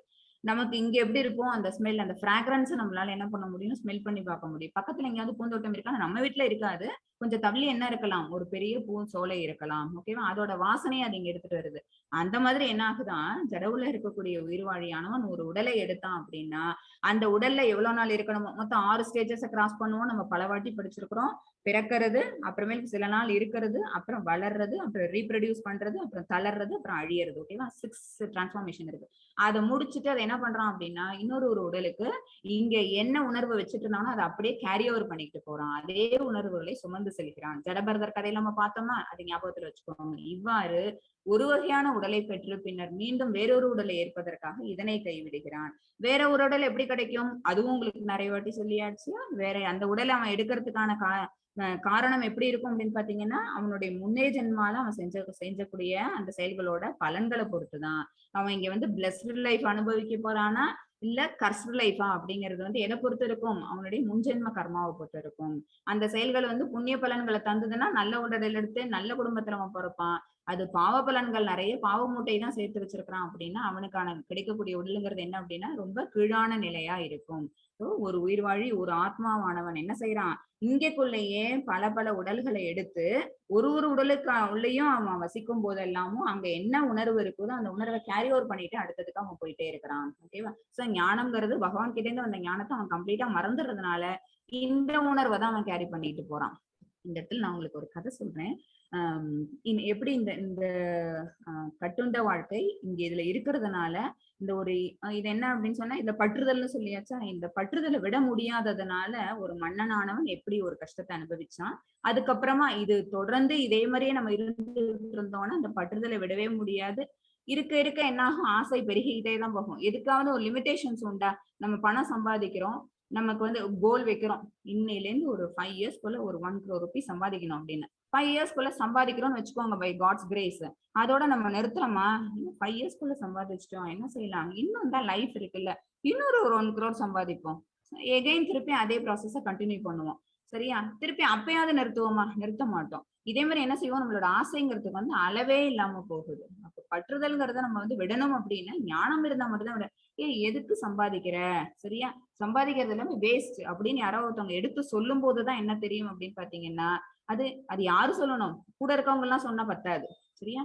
குரு, ஒரு ஆச்சாரியார், கற்றுணர்ந்த ஆச்சாரியார், இதை பத்தின வேத ஞானம் பத்தி தெரிஞ்சவங்க, நமக்கு எந்த மாதிரி அந்த வழிமுறைகளை சொல்லணும் அப்படிங்கிற ஞானம் தெரிஞ்சவங்க சொன்னாங்கன்னு வச்சுக்கோங்களேன், அப்பதான் நமக்கு மனசுக்கு என்ன தோணும், ஆஹா நம்ம இவ்வளவு நாள் பண்ணினது என்ன சுத்தமா மோசமான காரியம், முட்டாள்தனமான ஒரு விஷயத்த நம்ம செஞ்சுட்டு இருக்கோம் அப்படிங்கிற அந்த ஒரு விஷயம் நமக்கு ஞாபகத்துக்கு வரும். ஓகேவா? இந்த இடத்துல உங்களுக்கு அந்த கதையை சொல்றேன். ஏயா இது வந்து பாகவதம் கதை, அப்புறம் இன்னொன்னு சாதாரண ஒரு நம்மள மாதிரி பௌதிக வாழ்க்கையில இருந்த கதை, 2 கதை வரும். யயாதின்னு ஒரு மன்னன், கேள்விப்பட்டிருப்பீங்க நிறைய பேர், இந்த கதை தெரிஞ்சிருக்கலாம். யயாதி மன்னன் வந்து சந்திரகுலத்தை ஆண்டவன். அவனுக்கு வந்து அவன் வந்து அந்த நாட்டுக்கு மன்னனா இருக்கிறான், திருமணம் ஆகாத மன்னன். அவன் ஒரு நாள் வேட்டைக்கு காட்டுக்கு போறான். காட்டுக்கு போகும்போது அப்ப வந்து வேட்டையாடிட்டு அவன் வந்து ஒரு இடத்துல ரெஸ்ட் எடுக்கலாம் அப்படின்னு சொல்லிட்டு வரும்போது அங்க ஒரு கிணறு இருக்குது. கிணத்துக்குள்ள இருந்து ஒரு பெண்ணோட குரல், என்ன காப்பாத்துங்க காப்பாத்துங்கன்னு சொல்லிட்டு ஒரு பெண்ணோட குரல் கேக்குது. அந்த கிணத்துக்குள்ள எட்டி பாக்குறான், அதுக்குள்ள ஒரு பெண்ணு வந்து அந்த தண்ணியில தத்தளிச்சுக்கிட்டு இருக்கிறான். சரி, அந்த பெண்ணை வந்து அந்த கிணத்துல இருந்து கையை பிடிச்சு வெளியில தூக்கி வெளியில விட்டு காப்பாத்திடுறான். காப்பாத்தினோன்னா அந்த பெண்ணிட்ட கேட்கிறான், ஏன் வந்து இந்த மாதிரி தண்ணிக்குள்ள விழுந்துட்ட, என்ன ஆச்சு அப்படின்னு சொன்னோன்னே அந்த பெண் சொல்றா, என் பேர் வந்து தேவயானி, நான் வந்து சுக்ராச்சாரியார் இருக்காங்கல்ல, அசுரகுலத்தோட குரு அவங்க சுக்ராச்சாரியார், அவங்களோட பொண்ணு தேவயானி நானும் இந்த அசுர ராஜா இருக்காருல்ல அவரோட பொண்ணு வந்து சர்மிஷ்டைன்னு, நாங்க 2 பேரும் எங்களோட ஃப்ரெண்ட்ஸோட சேர்ந்து இந்த காட்டுக்குள்ள விளையாண்டுட்டு இருந்தோம். நந்தவனம் அது, அங்க நாங்க விளையாண்டுட்டு இருந்தோம். அப்ப வந்து எனக்கும் சர்மிஷ்டைக்கும் நடந்த சண்டையில அவ வந்து என்ன பண்ணிட்டா, என்ன வந்து இந்த கிணத்துக்குள்ள புடிச்சு தள்ளி விட்டுட்டு எல்லாரும் போயிட்டாங்க.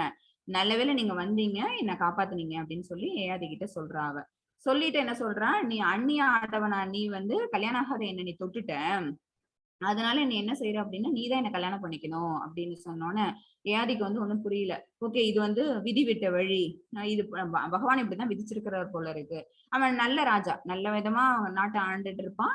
அப்புறம் வந்து பகவான் மேல அவனுக்கு வந்து ஒரு பிடிப்புங்கிறது ஒண்ணு இருக்கும். ஆனாலும் அந்த வயசு அது அந்த ராஜா அப்படிங்கறதுனால ரஜோகுணம் இருக்கும். ஏன்னா எல்லாத்தையும் ஆண்டு பார்க்கணும், அனுபவிச்சு பார்க்கணும், சந்தோஷம்னா என்ன, அது எல்லாத்தையும் நம்ம வந்து ரொம்ப நாள் இருந்து அதை வந்து நம்ம வந்து அந்த சந்தோஷத்தை தொடர்ந்து நம்ம அனுபவிக்கணுங்கிற ஒரு புலன்மை விஷயங்களுக்கு வந்து ரொம்ப இம்பார்ட்டன்ஸ் கொடுக்கக்கூடியவன். என்ன சொல்றான், சரி அப்படின்னா நான் உன்னை கல்யாணம் பண்ணிக்கிறேன், பட் நீ போய் உங்க அப்பாட்ட கேட்டு நீ பெர்மிஷன் வாங்கிக்கோ, அவங்க கொடுத்தாங்க அப்படின்னா நம்ம கல்யாணம் பண்ணிக்கலாம். இவன் தேவயானி போயிட்டு சுக்ராச்சாரியார் அவங்கள்ட்ட சொல்றாங்க, இந்த மாதிரி ஆயிடுச்சு, நான் தண்ணிக்குள்ள விழுந்துட்டேன், சர்மிஷ்டை தள்ளி விட்டுட்டேன், அதனால நான் உள்ளார விழுந்துட்டேன், ஏயாதி மன்னன் தான் வந்து என்ன காப்பாத்தினாங்க அப்படின்னு சொன்னோன்னா சுக்ராச்சாரியருக்கு ரொம்ப கோவம் வந்துருது. ஏன்னா நம்ம வந்து யாருக்கு குருவா இருக்கிறோம், அசுர மன்னனுக்கு குருவா இருக்கிறோம். ஆனா அந்த அசுரனோட மகள் வந்து என்ன செஞ்சா, நம்ம பொண்ணை வந்து இந்த மாதிரி வந்து தள்ளி விட்டுறாங்க, உயிர் போற மாதிரியான விஷயம் தானே அது. அதனால கோவம் வந்து அந்த இடத்த விட்டுட்டு வேற இடத்துக்கு போய் வீடு மாறிட்டு போயிடுறாங்க. இந்த விஷயம் புரியாம அந்த ராஜா வந்து, சாரி அந்த அசுர மன்னன் பேர் எனக்கு ஞாபகம் வரல, அந்த ராஜா என்ன பண்றாங்க, சுக்ராச்சாரியரை தேடிட்டு வராங்க. வந்துட்டு, ஏன் இந்த மாதிரி இடம் மாறி வந்துட்டீங்க, நீங்க வந்து எனக்கு குருவா இருந்து நீங்க எனக்கான எல்லா ஆசீர்வாதங்களும் நீங்க தான் கொடுக்கணும், எனக்கு நீங்க தான் கம்ப்ளீட்டா இன்ஸ்ட்ரக்ஷன்ஸ் கொடுத்துட்டு இருந்தீங்க, இப்ப நீங்க இல்லாம என்னால எப்படி இந்த ராஜ்யத்தை பண்ண முடியும் அப்படின்னு கேட்டோன்னே உடனே சுக்ராச்சாரியர் சொல்றாரு, இங்க பாருங்க, உங்களுக்கு நான் கீழே வேலை பார்க்கணும் அப்படின்னா நீங்க வந்து என் பொண்ணு வந்து ஒரு கண்டிஷன் வைப்பாங்க, அதுக்கு நீங்க ஓகே அப்படின்னு சொன்னீங்கன்னா நான் வந்து உனக்கு குருவாவே அந்த பொசிஷனை நான் கண்டினியூ பண்றேன் அப்படின்னு சுக்ராச்சாரியர் சொல்றாரு.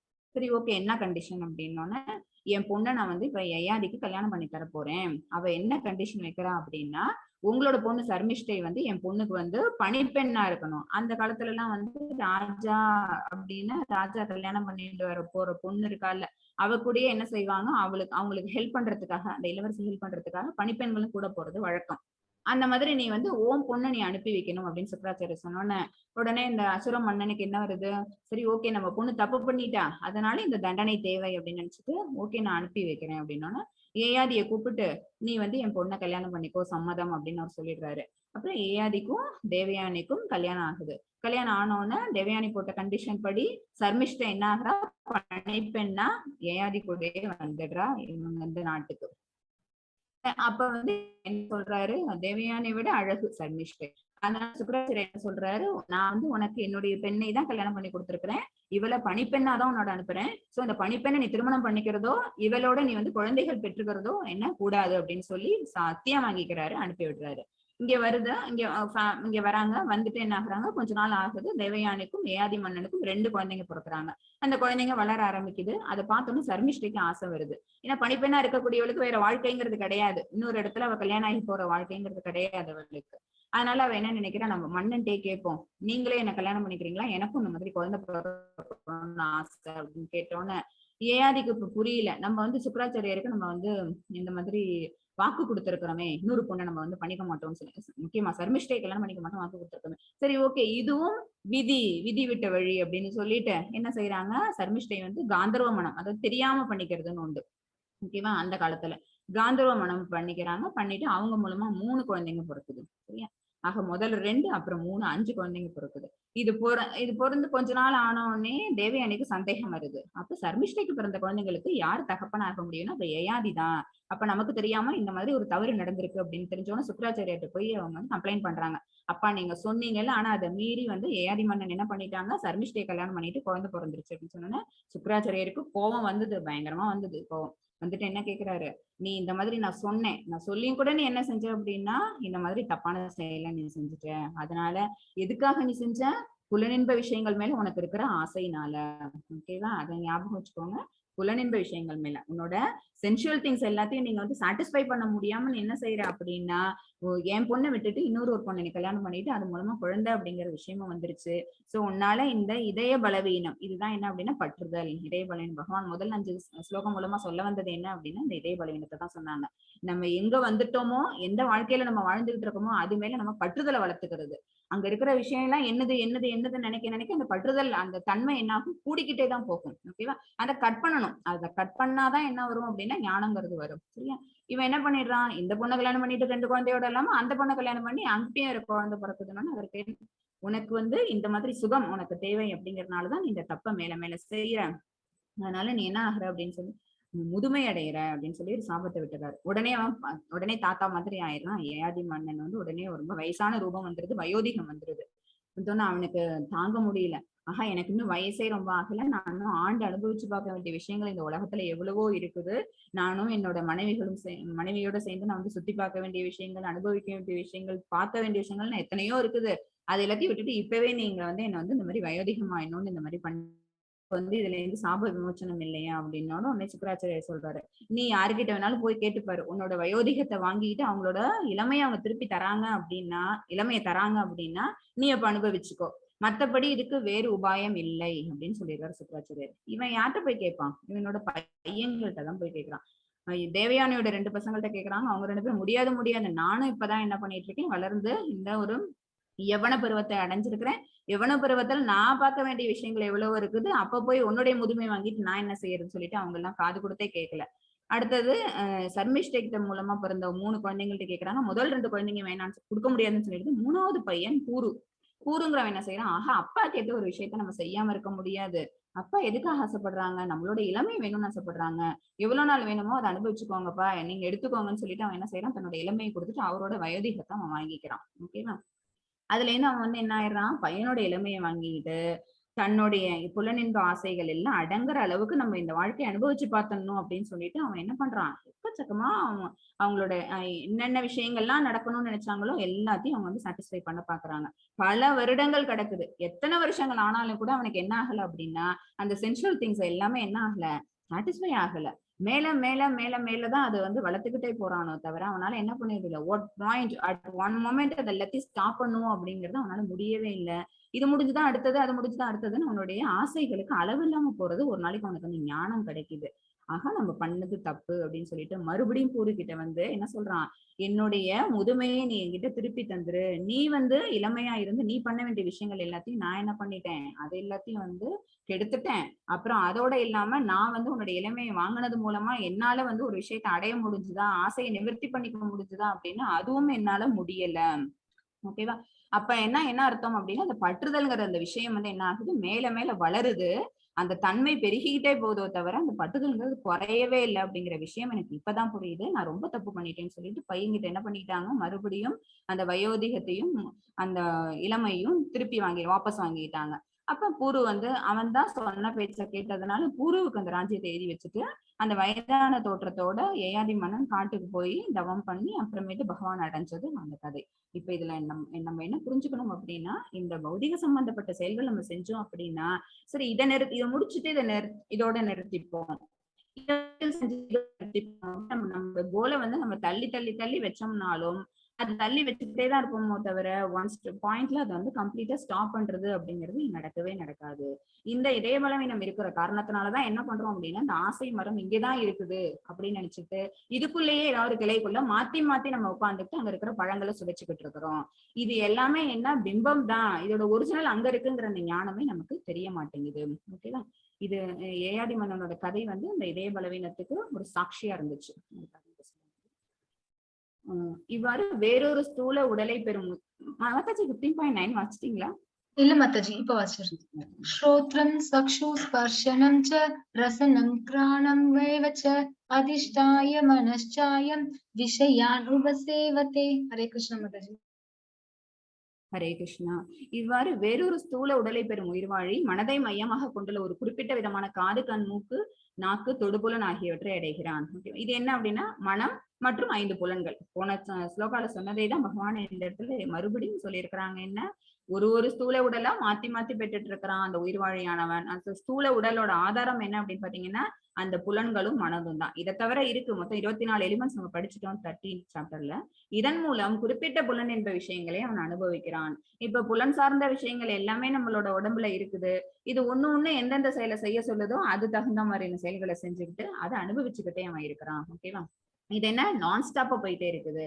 ஸ்தூல உடலை பெறக்கூடிய உயிர்வாழி ஒருத்தவனும் என்ன பண்ணல அப்படின்னா புத்தியே பெறல. புத்திங்கிறது எப்படி இருக்கணும் அப்படின்னு பாத்தீங்கன்னா, பகவானோட எண்ணத்தோட இருக்கணும். அந்த தன்மையை அவன் மறந்துட்டு இருக்கிறதுனாலதான் என்ன ஆகுது அப்படின்னா, இந்த புலன் விஷயங்களுக்கு அடிமைப்பட்டு போய் அவன் இங்கேயே தன்னுடைய பர்த் சைக்கிள்ல உழண்டுட்டு இருக்கிறான். 15.10 மாதாஜி. உத்கிராமந்தம் ஸ்திதம் வாபி புஜ்ஞானம் வா குணான்விதம் விமுடானானு பஷ்யந்தி பஷ்யந்தி ஞான சக்ஷுசஹ. ஹரே கிருஷ்ணா. முட்டாள்கள் அவங்க எப்படி இருப்பாங்கிறத சொல்றாங்க. முட்டாள்கள் உயிர்வாழி எவ்வாறு தனது உடலை கைவிடுகிறான் என்பதையோ, இயற்கை குணங்களின் மயக்கத்தின் கீழ் எத்தகைய உடலை அவன் அனுபவித்துக் கொண்டுள்ளான் என்பதையோ புரிந்து கொள்ள முடியாது. யாரால புரிந்து கொள்ள முடியாது? முட்டாள்களால். ஞானம் இல்லாதவர்களால என்ன செய்ய முடியாது? இந்த உடலை அவன் எப்படி கைவிடுறான், அப்புறம் இயற்கை குணங்களின் மயக்கத்தின் கீழ் எத்தகைய உடலை, ஓகேவா? இந்த உடலை நம்ம அனுபவிக்கிறதுக்கு காரணம் என்ன, நமக்கும் இவ்வளவு நாள் தெரியாது. பகவத்கீதையை படிச்ச விட்டுதான் நமக்கு எப்படி தெரியுது, இந்த உடலை இப்படி நம்ம இப்ப எடுத்துட்டு வந்திருக்கிறதுக்கான காரணம் என்ன அப்படின்னா, போன ஜென்மாவோட நம்மளோட கர்மாவோட விளைவுனால இந்த உடல் நம்ம எடுத்திருக்கிறோம். இப்ப நம்ம நல்லது கெட்டது, அப்புறம் நன்மை தீமை, அப்புறம் இன்பம் துன்பம், இது எதை நம்ம அனுபவிச்சாலும் அது எல்லாத்துக்கும் காரணம் போன ஜென்மாவோட தொடர்பு தான். அந்த தொடர்ச்சி இருக்கிறதுனாலதான் நம்ம இப்ப இந்த உடலை எடுத்துக்கிட்டு இந்த மாதிரி விஷயங்களுக்கு நடுவுல நம்ம மாட்டிக்கிட்டு இருக்கிறோங்கிறது எப்ப தெரியும்? ஒரு உயிர்வாழியானவன் வந்து இந்த ஞானத்தை பெற்றா. ஆனா ஒரு முட்டாளுக்கு தெரிய வருமா? இருக்காது. அவனால் அதை புரிந்து கொள்ள முடியாது. ஆனால் யாருடைய கண்கள் ஞானத்தில் பயிற்சி பெற்றுள்ளதோ அவரால் இவை அனைத்தையும் காண முடியும். ஞானத்தில் பயிற்சி பெற்றுள்ளதுன்னா என்ன அர்த்தம் அப்படின்னா, இந்த மாதிரி வேத ஞானம் யாருக்கு தெரிஞ்சிருக்குதோ அவங்களுடைய கண்களால என்ன பண்ண முடியும்? இது எல்லாத்தையும் பார்க்க முடியும். இந்த உயிர்வாழியானவன் தன்னுடைய உடலை எப்படி கைவிடுறான்? ஓகேவா? எப்ப கைவிடுறான்? தளருது, அப்புறமேட்டு மூப்புன்னு வருது, அப்புறம் வியாதி வருதோ, இல்லாட்டி டியூ டு ஏஜ் அது ஃபேக்டர்னால என்ன ஆகுது அப்படின்னா இறப்புங்கிறது வருது. ஓகேவா? அப்ப இறப்புல என்ன ஆகுது அப்படின்னு பாத்தீங்கன்னா, இந்த உடலை விட்டுட்டு இந்த ஆத்மாவானவன் உயிர்வாழியானவன் வெளியில போயிடுறான். ஓகேவா? இந்த உடல் எங்கே கடந்து அழிஞ்சிருது. இந்த விஷயம் வந்து யாருக்கு தெரியாது அப்படின்னா முட்டாள்களுக்கு. பட் ஞான சக்ஷிஷு அப்படின்னா என்ன அர்த்தம்? திவ்ய கண்களை உடையவன், ஞானத்தின் பார்வையில பார்க்கக்கூடியவங்களுக்கு என்ன தெரியும் அப்படின்னா, இந்த உடலை கொண்டுள்ள உயிர்வாழியானவன் எப்படி இந்த உடல்ல ஜீவிக்கிறான், அப்புறம் அவன் அடையக்கூடிய இன்பம் துன்பம் எல்லாத்துக்கும் என்ன காரணம் அப்படிங்கிற அந்த விஷயம் எல்லாம் அவனுக்கு தெரிஞ்சிருக்கும். 11 and 12 மாதாஜி. यदन्तो योगिनश्चैनं पश्यन्त्यात्मन्यवस्थितं यदन्तोऽप्यकृतात्मानो नैनं पश्यन्त्यचेतसः यद् आदित्यगतं तेजो जगत्पासयतेऽखिलं यच्चन्द्रमसि यच्चाग्नौ तत्तेजो विद्धि मामहम्। हरे कृष्ण माताजी। ஹரே கிருஷ்ணா. தன்னுணர்வில் நிலை பெற்று முயற்சி செய்யும் ஆன்மீகவாதிகள், முட்டாள்களை பத்தி சொல்லிட்டாங்க. அடுத்தது இப்ப வந்து ஆன்மீகவாதிகள், இவற்றை எல்லாம் தெளிவாக காண முடியும். அவங்களுக்கு ஸ்ட்ரெயிட் ஆப்போசிட்டா இப்ப இருக்கிறது வரும் பாருங்க. வளர்ச்சி பெறாத மனமுடையவர்களும் தன்னுணர்வில் நிலை பெறாதவர்களும் முயற்சி செய்தாலும் கூட என்ன நடக்கின்றது என்பதை காண முடியாது. ரெண்டு விஷயங்கள் சொல்லியிருக்கிறாங்க. ஒண்ணு, தன்னுணர்வில் நிலை பெற்று முயற்சி செய்யும் ஆன்மீகவாதிகள், பகவானை பத்தின ஞானம் கொஞ்சம் கிடைச்சவங்க. அவங்களுக்கு என்ன இருக்கு? செல்ஃப் ரியலைசேஷன் இருக்குது. ஆத்மா வேறு உடல் வேறுங்கிற அந்த ஞானம் இருக்கிறதுனால அவங்க என்ன செய்யறாங்க? இதெல்லாம் தெளிவாக அவங்களால பார்க்க முடியும். இந்த உடலை எப்படி எடுக்கிறான், இந்த வேற வேற உடல் நம்ம எப்படி மாத்திக்கிட்டே இருக்கிறான், அந்த உடலை கைவிடும் போது அவன் எந்த மாதிரி நிலையில இருக்கிறான், அடுத்த உடல் எடுக்கிறதுக்கான காரணம் என்ன, அந்த உடல்ல அவன் படக்கூடிய நல்லதோ கெட்டதோ அதுக்கும் காரணம் என்ன அப்படிங்கிறது அவனுக்கு தெளிவாக பார்க்க முடியும். ஆனால் வளர்ச்சி பெறாத மனமுடையவர்கள், இந்த ஞானம் இல்லைன்னு வச்சுக்கோங்களேன், தன்னுணர்வில் நிலை பெறாதவர்கள், இது இப்படி இல்லாதவங்களுக்கு என்ன செய்ய முடியாது? முயற்சி செய்தாலும் கூட, தன்னால தெரிஞ்சுக்கணும்னு முயற்சி பட்டு யார்கிட்ட கேட்டு தெரிஞ்சுக்கிட்டா கூட என்ன நடக்கின்றது என்பதை அவங்களால முழுசா தெளிவா புரிஞ்சுக்க முடியாது. தெளிவாக காணணும் அப்படின்னா குரு ஆச்சாரியா அவங்களோட டைரக்ட் லைன் படிதான். அவங்க என்ன நம்மள டைரக்ட் பண்றாங்களோ அதுபடி நம்ம அந்த ஞானத்தை வளர்த்துக்கிட்டே போனோம் அப்படின்னா நம்மளால புரிஞ்சுக்க முடியும். அப்படி இல்லைன்னா முயற்சி பண்ணா கூட அது ஃபெயிலியர் தான். உலகம் முழுவதிலும் இருளை விளக்குகின்ற சூரியனின் பிரகாசம் என்னிடமிருந்தே வருகின்றது.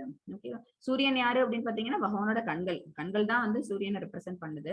சோ பகவான் கிட்ட இருந்து சூரிய பகவான் என்ன பண்றாங்க அப்படின்னு பாத்தீங்கன்னா இந்த பிரகாசத்தை வாங்கிட்டு வராங்க. மேலும் சந்திரனின் பிரகாசமும், இன்னொரு கண் என்ன அப்படின்னு பாத்தீங்கன்னா சந்திரன், நெருப்பின் பிரகாசமும் கூட என்னிடமிருந்தே வருகின்றது. ஓகேவா? நெருப்பு எல்லாம் என்ன அப்படின்னு பாத்தீங்கன்னா பஞ்சபூதங்கள்ல ஒண்ணு. பஞ்சபூதங்கள் எல்லாமே என்ன, பகவான்கிட்ட இருந்து பிடிஞ்சு வந்த ஜடசக்திகள் நம்ம படிச்சாச்சு ஃபோர்த் சாப்டர்ல. சோ பகவான் யாரு அப்படின்னா அந்த பிரகாசமான அந்த பிரம்ம ஜோதிக்கு மேல இருக்கக்கூடியவங்க, ஆன்மீக வெளியில இருக்கக்கூடியவங்க, அவங்களோட அந்தரங்க சக்தி மூலமா அங்க வெளி வெள்ளத்தை கொடுத்துட்டு இருக்காங்க. அந்த ஒளி வெள்ளத்துல இருந்து தான் அந்த பிரகாசத்தை வாங்கிட்டு யாரெல்லாம் வராங்க அப்படின்னா சந்திரனும் சூரியனும் வராங்க. சூரியனுக்கும் சந்திரனுக்குமான அந்த வெளிச்சத்தை யாரு கொடுக்குறாங்க அப்படின்னா பகவான் தான் கொடுக்குறாங்க. ஈவன் நெருப்புக்கு கூட அந்த பிரகாசம் எங்கேருந்து வருது அப்படின்னா பகவான்கிட்ட இருந்து தான் வருது. அவங்களுடைய பிரிந்து வந்த ஜடசக்திகள்ல ஒண்ணுதான் பஞ்சபூதங்கள்ல இருக்கக்கூடிய நெருப்பு. நெருப்பு, நீர், நிலம், காற்று, ஆகாயம், அப்புறம் மனம், புத்தி, அகங்காரம், இந்த 8ம் பகவானிடமிருந்து பிரிந்து வந்த ஜடசக்திகள்ல நம்ம படிச்சிருக்கிறோம். Mataji 15.13. Yes, Mataji. Yes, Mataji.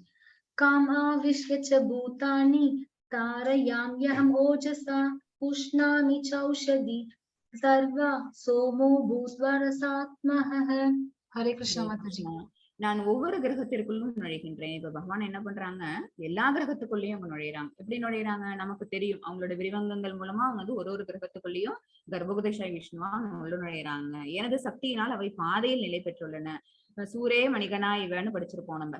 என்ன அப்படின்னா ஒரு ஒரு ஒரு த்ரெட்ல முத்துக்கள் எல்லாத்தையும் போத்தா எப்படி அது வரிசைலாம் அழகா ஒரு மாலையா தொடுக்கப்படுதோ அந்த மாதிரி பகவான் கிட்ட இருந்து அத்தனை பிரபஞ்சங்கள் தோணுது. அது எல்லாமே யாரால கண்ட்ரோல் ஆகிட்டு இருக்குது? எல்லாமே யாருகிட்ட அது ஒரு கிராவிடேஷனல் புல் மாதிரி யாரோடய அதை தொடர்பு படுத்திட்டு இருக்கு அப்படின்னு பாத்தீங்கன்னா பகவான். ஏன்னா அவங்கள்ட்ட தான் அது தோன்றி இருக்குது. சோ நிச்சயமா அது யாரோட கனெக்டிவிட்டி ஏற்படுத்திட்டு இருக்கும் அப்படின்னா பகவானோட தான் அந்த கனெக்டிவிட்டி இருக்கும். நான் சந்திரனாகி எல்லா காய்கறிகளுக்கும் வாழ்வு ரசத்தை வழங்குகின்றேன். ஒரு செடி ஒண்ணு நல்லா வளரணும் அப்படின்னா அதுக்கு சூரிய ஒளி எப்படி தேவையோ அதே மாதிரி அதுக்கு ஈக்குவலண்டா என்ன வேணும் அப்படின்னா சந்திரன் கிட்ட இருந்து வரக்கூடிய ஒளியும் தேவை. இரவுல அது கொடுக்கக்கூடிய அந்த இன்பமான அந்த ஒளி வெள்ளத்தினாலதான் அது என்ன செஞ்சுக்க முடியும் அப்படின்னு பாத்தீங்கன்னா அது தன்னுடைய அந்த காய்கறியை உற்பத்தி பண்ணக்கூடிய அந்த தன்மையை அதால பெற்றுக்க முடியும். சோ அந்த காய்கறிகளுக்கு அது மூலமா அது என்ன பண்ணும்? காய் வைக்கும், பழம் வைக்கும். அதுக்கான அந்த அந்த எனர்ஜியை கொடுக்கறது யாரு அப்படின்னா பகவான் தான் சொல்றாங்க. 14 methods. Yes, Mataji. Aham Vaishvanaro Bhutva Praninam Teham Ashridah Pranapana Samayuktah Pacham Yannam Chaturvitam. Hare Krishna Mataji. Hare Krishna. எல்லா உயிர்வாழிகளின் உடலிலும் ஜீரண நெருப்பாக இருக்கும் நான் உட்சுவாச காற்றுடனும் வெளிசுவாச காற்றுடனும் இணைந்து 4 விதமான உணவை செரிக்க செய்கிறேன். எல்லா உயிர்வாழிகளுக்குள்ளேயும் பகவான் எப்படி இருக்காங்க அப்படிங்கிறது நம்ம வந்து 13th சாப்டர்ல பார்த்திருக்கோம். அன்னமயா, பிராணமயா, காட் ரியலைசேஷன்ல மொத்தம் 5 விதங்கள் படிச்சிருக்கிறோம். அன்னமயா ரியலைசேஷன், அப்புறம் பிராணமயா, அப்புறம் ஞானமயா, விஞ்ஞானமயா, அப்புறம் ஆனந்தமயா. ஓகேவா? 5 விதமான ரியலைசேஷன் பார்த்தோம். அதுல பேசிக் லெவல்ல இருக்கிறது என்ன அப்படின்னா இந்த அன்னமயா, பிராணமயா ரெண்டும் ஏன் அப்படின்னு பாத்தீங்கன்னா ஃபயர், இன்னொன்னு வந்து ஏர். இது ரெண்டும் பௌதிக சம்பந்தப்பட்டது. ஓகேவா? சோ ஒரு மனிதன் வந்து பௌதிக பந்தத்துல இருக்கும் போதே பகவானை அறிஞ்சுக்க முடியும். பேஸ் லெவல்ல நம்ம பகவானை ரிலைஸ் பண்ணிக்க முடியும் அப்படின்னா இந்த அன்னமய பிராணமய ரூபத்துலதான். ஓகேவா? நமக்கு வயிறுல வந்து பசி இருக்குன்னு வச்சுக்கோங்களேன், உள்ள நெருப்பு எரிஞ்சுட்டு இருக்குன்னு அர்த்தம். அந்த ஃபயர் இருக்கிறதுனால என்ன ஆகுது அப்படின்னா அந்த பசிங்கிறது எடுக்குது. நம்ம அந்த சாப்பாடை நம்ம சாப்பிட்டோம், நம்ம வயிற்றுக்கு அந்த உணவுங்கிறது கொடுத்தோம்னு வச்சுக்கோங்களேன், அந்த உணவை செரிக்க செய்யறது யாரு அப்படின்னா பகவான் தான். பகவான் வந்து நம்மளோட உடம்புல இருக்கு நம்ம சாப்பிடக்கூடிய அந்த உணவை அவங்கதான் கொடுக்குறாங்க. சரியா? காய்கறிகள் வளப்படுறதுக்கான வாழ்வுரசத்தை பகவான் தான் கொடுக்குறாங்க. அப்படி விளைஞ்சு வர காய்கறிகள், தானியங்கள், இந்த மாதிரி உணவுப் பொருட்கள் எல்லாமே நம்ம வயிற்றுக்குள்ள போட்டோம்னா கூட அது செரிக்க செய்யற வேலையும் யாராலதான் நடக்குது அப்படின்னா பகவானாலதான். சோ தானியங்கள் கொடுத்து உணவை கொடுத்து அந்த உணவை செரிக்க செய்யற அந்த சக்தியும் கொடுக்கறது யாரு அப்படின்னா பகவான். பகவானை நம்ம எப்படி ரிலைஸ் பண்ணிக்கலாம்னா நம்ம வயிற்றுக்குள்ள எரியக்கூடிய அந்த நெருப்பா நம்ம ரிலைஸ் பண்ணிக்கலாம். ஓகேவா? அங்க அந்த ஃபயர் இல்லைன்னு வச்சுக்கோங்களேன், நமக்கு பசிங்கிறது எடுக்காது. பசி எடுக்காம நம்ம சாப்பிட முடியாது. சரி, இப்படி சாப்பிட்டோம் அப்படின்னா அது செரிக்காது. ஓகேவா? சோ செரிக்க வைக்கிறதுக்கு முக்கியமான ஒரு எனர்ஜி என்ன அப்படின்னு பாத்தீங்கன்னா அந்த ஹீட் எனர்ஜி. ஹீட் எனர்ஜி யாரு அப்படின்னு பாத்தீங்கன்னா பகவான். அதே மாதிரி லங்ஸ்ல என்ன பண்றோம் அப்படின்னா பிராணவாயு, காற்றை உள்ளிழுக்கிறோம், அப்புறம் வெளியேடுறோம். ஓகேவா? அந்த வாயுவாவே என்ன செய்ய முடியுது, நம்மள வந்து பகவானை அங்க இருக்கிறாங்க அப்படிங்கிற அந்த ரியலைசேஷன் நம்ம கொண்டு வர முடியுது.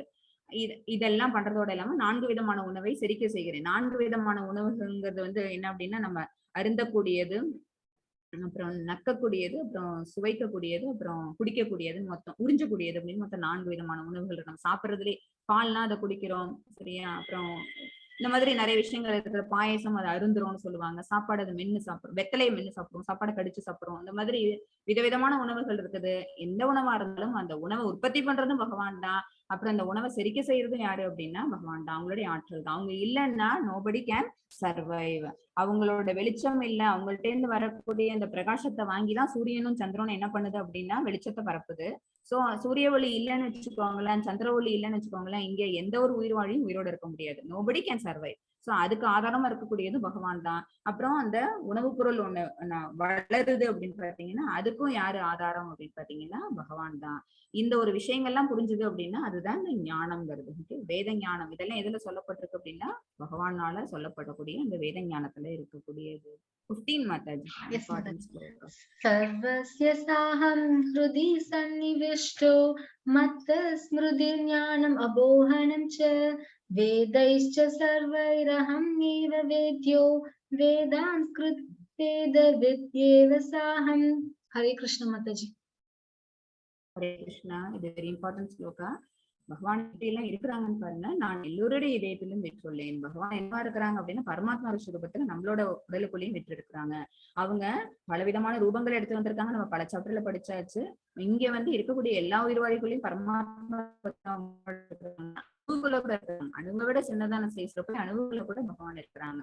அவங்கள்ட்ட தான் என்ன வந்தது அப்படின்னா ஞாபக சக்தி, அறிவு, மறதி எல்லாம் உண்டாகின்றன. ஒரு ஞானிக்கு என்ன இருக்கும் அப்படின்னு பாத்தீங்கன்னா போன ஜென்மால நம்ம என்ன பண்ணிட்டு இருந்தோம் அதை தொடர்ந்து செய்யணும் அப்படிங்கிற அந்த ஞாபக சக்தி அவங்க தான் கொடுக்குறாங்க.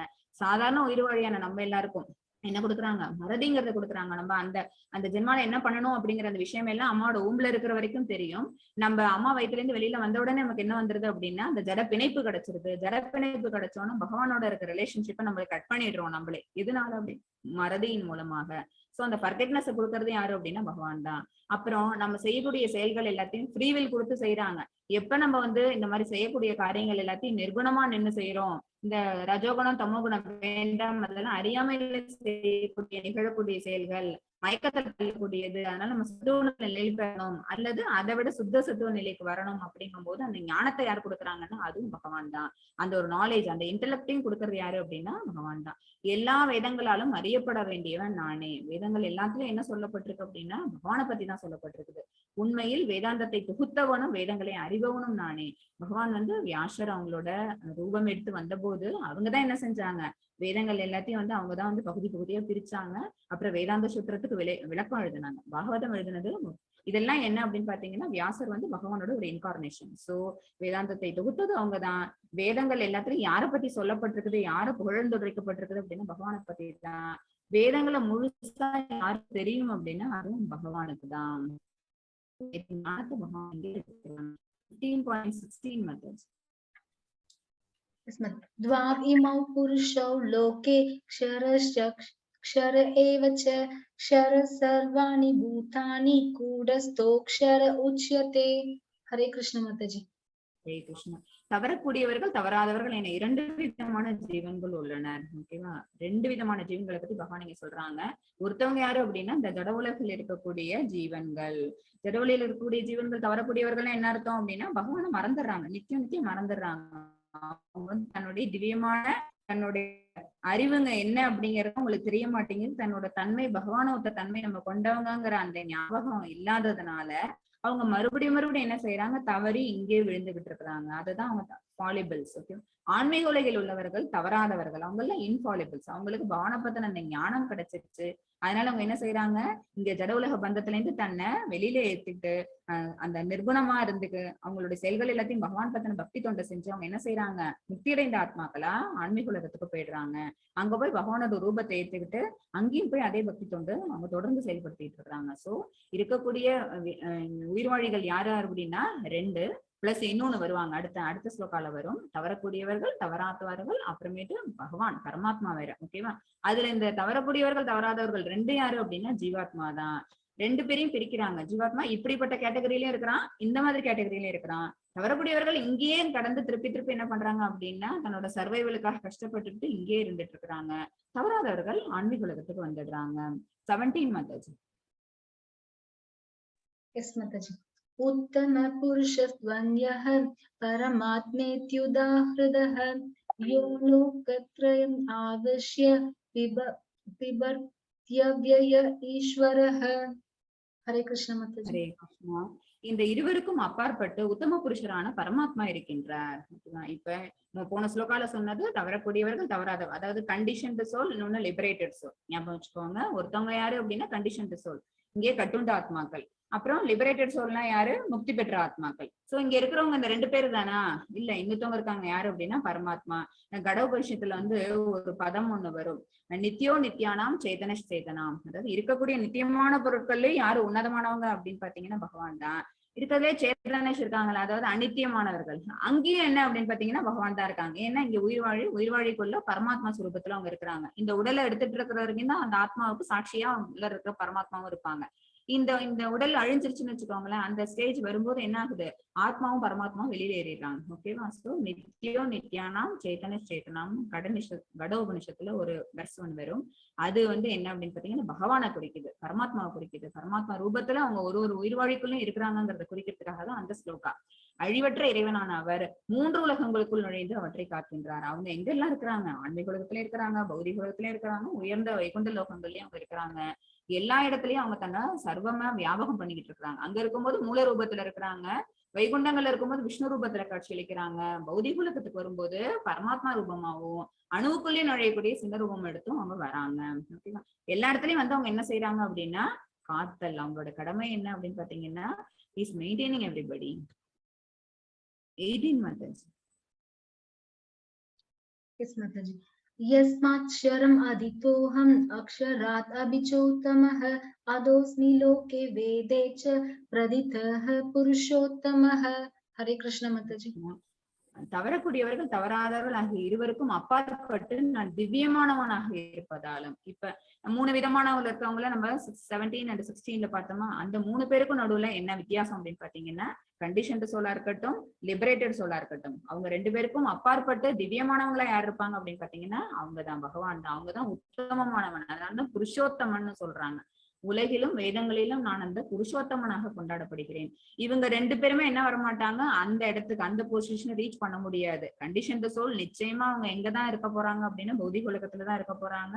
அவங்களுக்கு முக்திங்கிறதுக்கு வாய்ப்பே கிடையாது. அவங்க பற்றுதல சாக்கியாத வரைக்கும், பற்றுதல விடாத வரைக்கும், அந்த டிசைர் ட்ரீ இருக்குல்ல, அந்த இமேஜ் இருக்குல்ல, அந்த பிம்பம் இருக்குல்ல, அந்த பிம்பம்ங்கிற அந்த மரத்தை வந்து வெட்டி சாக்கியாத வரைக்கும் அந்த தவறக்கூடியவர்களுக்கு வாய்ப்பே கிடையாது. ஆன்மீக உலகத்துக்கு போக வேண்டிய அந்த சிச்சுவேஷன் வரவே வராது.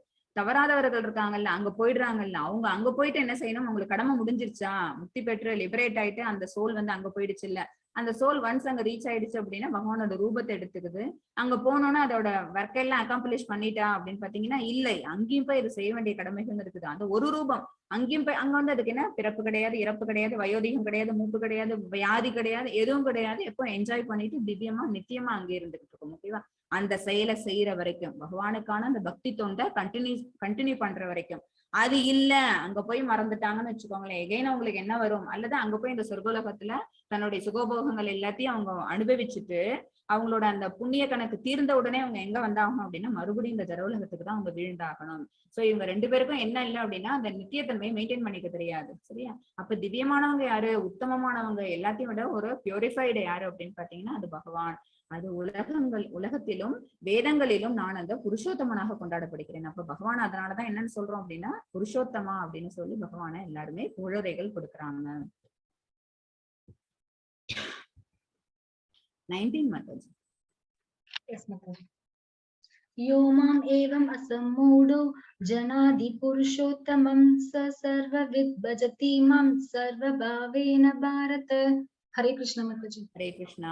பகவானோட திருப்பி அவங்களோட கிளாரிபிகேஷன் வருது. எவனொருவன் என்னை பரமபுருஷ பகவானாக ஐயமின்றி அறிகின்றானோ, ஓகேவா?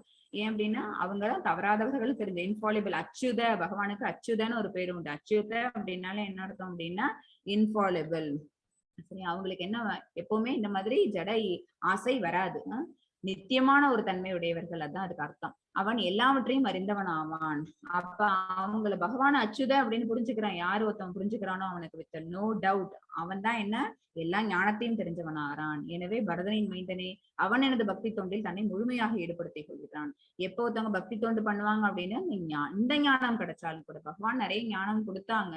சரியா? கர்மயோகம் பக்தி ரெண்டுத்துலயுமே பகவான் நிறைய ஞானம் கொடுத்தாங்க. இப்ப வேத ஞானம் இதுவும் தெரிஞ்சது மூலமா, வேதத்துல புகழப்படுறது யார, அப்புறம் வேதங்கள் யார சொல்ல வருது, அப்புறம் வேதங்களை சொன்னதே யாரு, அதை தொகுத்தது யாரு அப்படிங்கிற அந்த ஞானம், அப்புறம் நம்மளுடைய இதய பலவீனத்துல இருந்து நம்ம வெளிக்கொண்டு வந்துக்கணும் அப்படின்னா நம்ம இந்த வேத ஞானத்தை தெரிஞ்சுக்கிட்டாகணும். அப்படி தெரிஞ்சுக்கிட்டோம்னா என்ன செய்ய முடியும், இந்த ஜட உலக பந்தத்துல இருந்து நம்மள கம்ப்ளீட்டா நம்ம என்ன பண்ணிக்கலாம், வெளியேற்றிக்கலாம். 13 and 14 சாப்டர் சொன்னதுக்கான ரீசன் என்னங்கிறது சாப்டர்ல வருது பாருங்க. 30th சாப்டர்ல பகவான் சொன்னது ஜடல், இது ஃபுல்லாவே என்ன அப்படின்னா அழியக்கூடியது. இந்த விஷயங்களை கம்ப்ளீட்டா சொல்லி கொடுத்தாங்க. அந்த 24 எலிமெண்ட்ஸ் இல்ல அப்படின்னா உடல்ங்கிறது இல்லைங்கிறத சொல்லி கொடுத்தாங்க. 14th சாப்டர்ல இப்ப நம்ம இங்க இருந்துட்டு இங்க மாட்டிக்கிறது மூலமா இங்க என்னென்ன செயல்கள் செய்யறோமோ எல்லாத்துக்கு காரணம் என்ன அப்படின்னா தோன்றாத அந்த முக்குணங்கள்னாலதான். அது கண்ணுக்கு தெரியுமா, தெரியாது. கண்ணுக்கு தெரியாம 3 பவர் என்ன பண்ணுது அப்படின்னா நம்மள கம்ப்ளீட்டா கண்ட்ரோல் பண்ணி அடக்கி ஆண்டுகிட்டு இருக்குது. இந்த 2 விஷயங்களும் சொல்லி கொடுத்துட்டு இப்ப 15th சாப்டர்ல பகவான் என்ன ஞானத்தை கொடுக்குறாங்க அப்படின்னா வேதங்களை கற்பதன் மூலமாக அல்லது பகவானை தெரிஞ்சுக்கிறது மூலமா நம்ம என்ன செய்ய முடியும், தூய பக்தி தொண்டுல ஈடுபடுத்திக்க முடியும். அப்ப பகவானை பத்தி பூரணமா நம்மளால தெரிஞ்சுக்க முடியும், ஐயமின்றி தெரிஞ்சுக்க முடியும். எப்படி பக்தி தொண்டு செலுத்துறது அப்படிங்கறத இந்த இதய பலவீனத்துல இருந்து கம்ப்ளீட்டா வெளியில ஆன்மீக தளத்துல நம்மள முன்னேற்றிக்க முடியும் அப்படிங்கிறது பகவான் நீங்க சொல்றாங்க. 20 மாதாஜி. Yes, Mataji. इति गुह्यतमं शास्त्रम् इदम् उक्तं मया नघ एतद् बुद्ध्वा बुद्धिमान् स्यात् कृतकृत्यश्च भारत. हरे कृष्ण माताजी. हरे कृष्णा. வேத சாஸ்திரங்களில் மிக மிக ரகசியமான பகுதி இதுவே. வேத சாஸ்திரத்துல சொல்லப்பட்ட ஒரு ஞானம், மிக ரகசியமான ஞானம் இதுவே. பாவமற்றவனே, இந்த ஞானம் தெரிஞ்சதுனால அர்ஜுனன் இந்த இடத்துல எப்படி கால் பண்றாங்க பாருங்க, பாவமற்றவனே. ஓகேவா? ஏன்னா இந்த ஞானம் யாருக்கு சொல்லப்படும், யாருக்கு இது தெரிவிக்கப்படும் அப்படின்னா பாவம் செய்யாதவர்களுக்கு, பாவம் இல்லாதவர்களுக்கு. பகவானை பத்தி தெரிஞ்சுக்கிட்டோம்னாலே நம்மள்ட்ட இருக்க கலங்கங்கள் எல்லாம் வெளியில போயிடுது. இன்னும் நம்ம என்ன பண்ணிக்கிறோம், நம்மள எலிவேட் பண்ணிப்போம். ஆல்ரெடி யாரு அர்ஜுனன் யாரு அப்படின்னா ஒரு எலிவேட்டட் டிவோட்டி.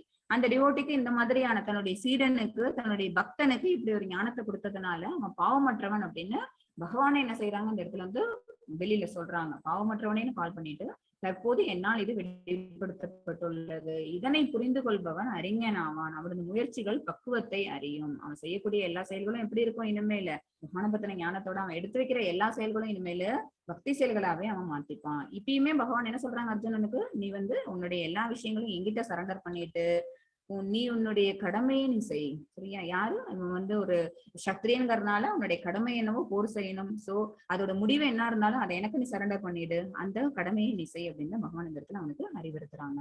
ஹரே கிருஷ்ணா. வாஞ்சாகல்ப தர்பஷ்ய கிருப சிந்துபே வச்ச பதிதான பாவனியப்போ வைஷ்ணவேப்பியோ நமோ நமக. ஜெய் ஸ்ரீ கிருஷ்ண சைத்தன்ய பிரபு நித்யானந்த ஸ்ரீ அத்வைத கதாதர ஸ்ரீவாசதி கௌரபக்த. ஹரே கிருஷ்ணா கிருஷ்ண கிருஷ்ண ஹரே ஹரே, ஹரே ராம ராம ராம ஹரே. श्रील प्रभुपाद की जय, अनंत कोटि वैष्णव की जय। हरे कृष्णा।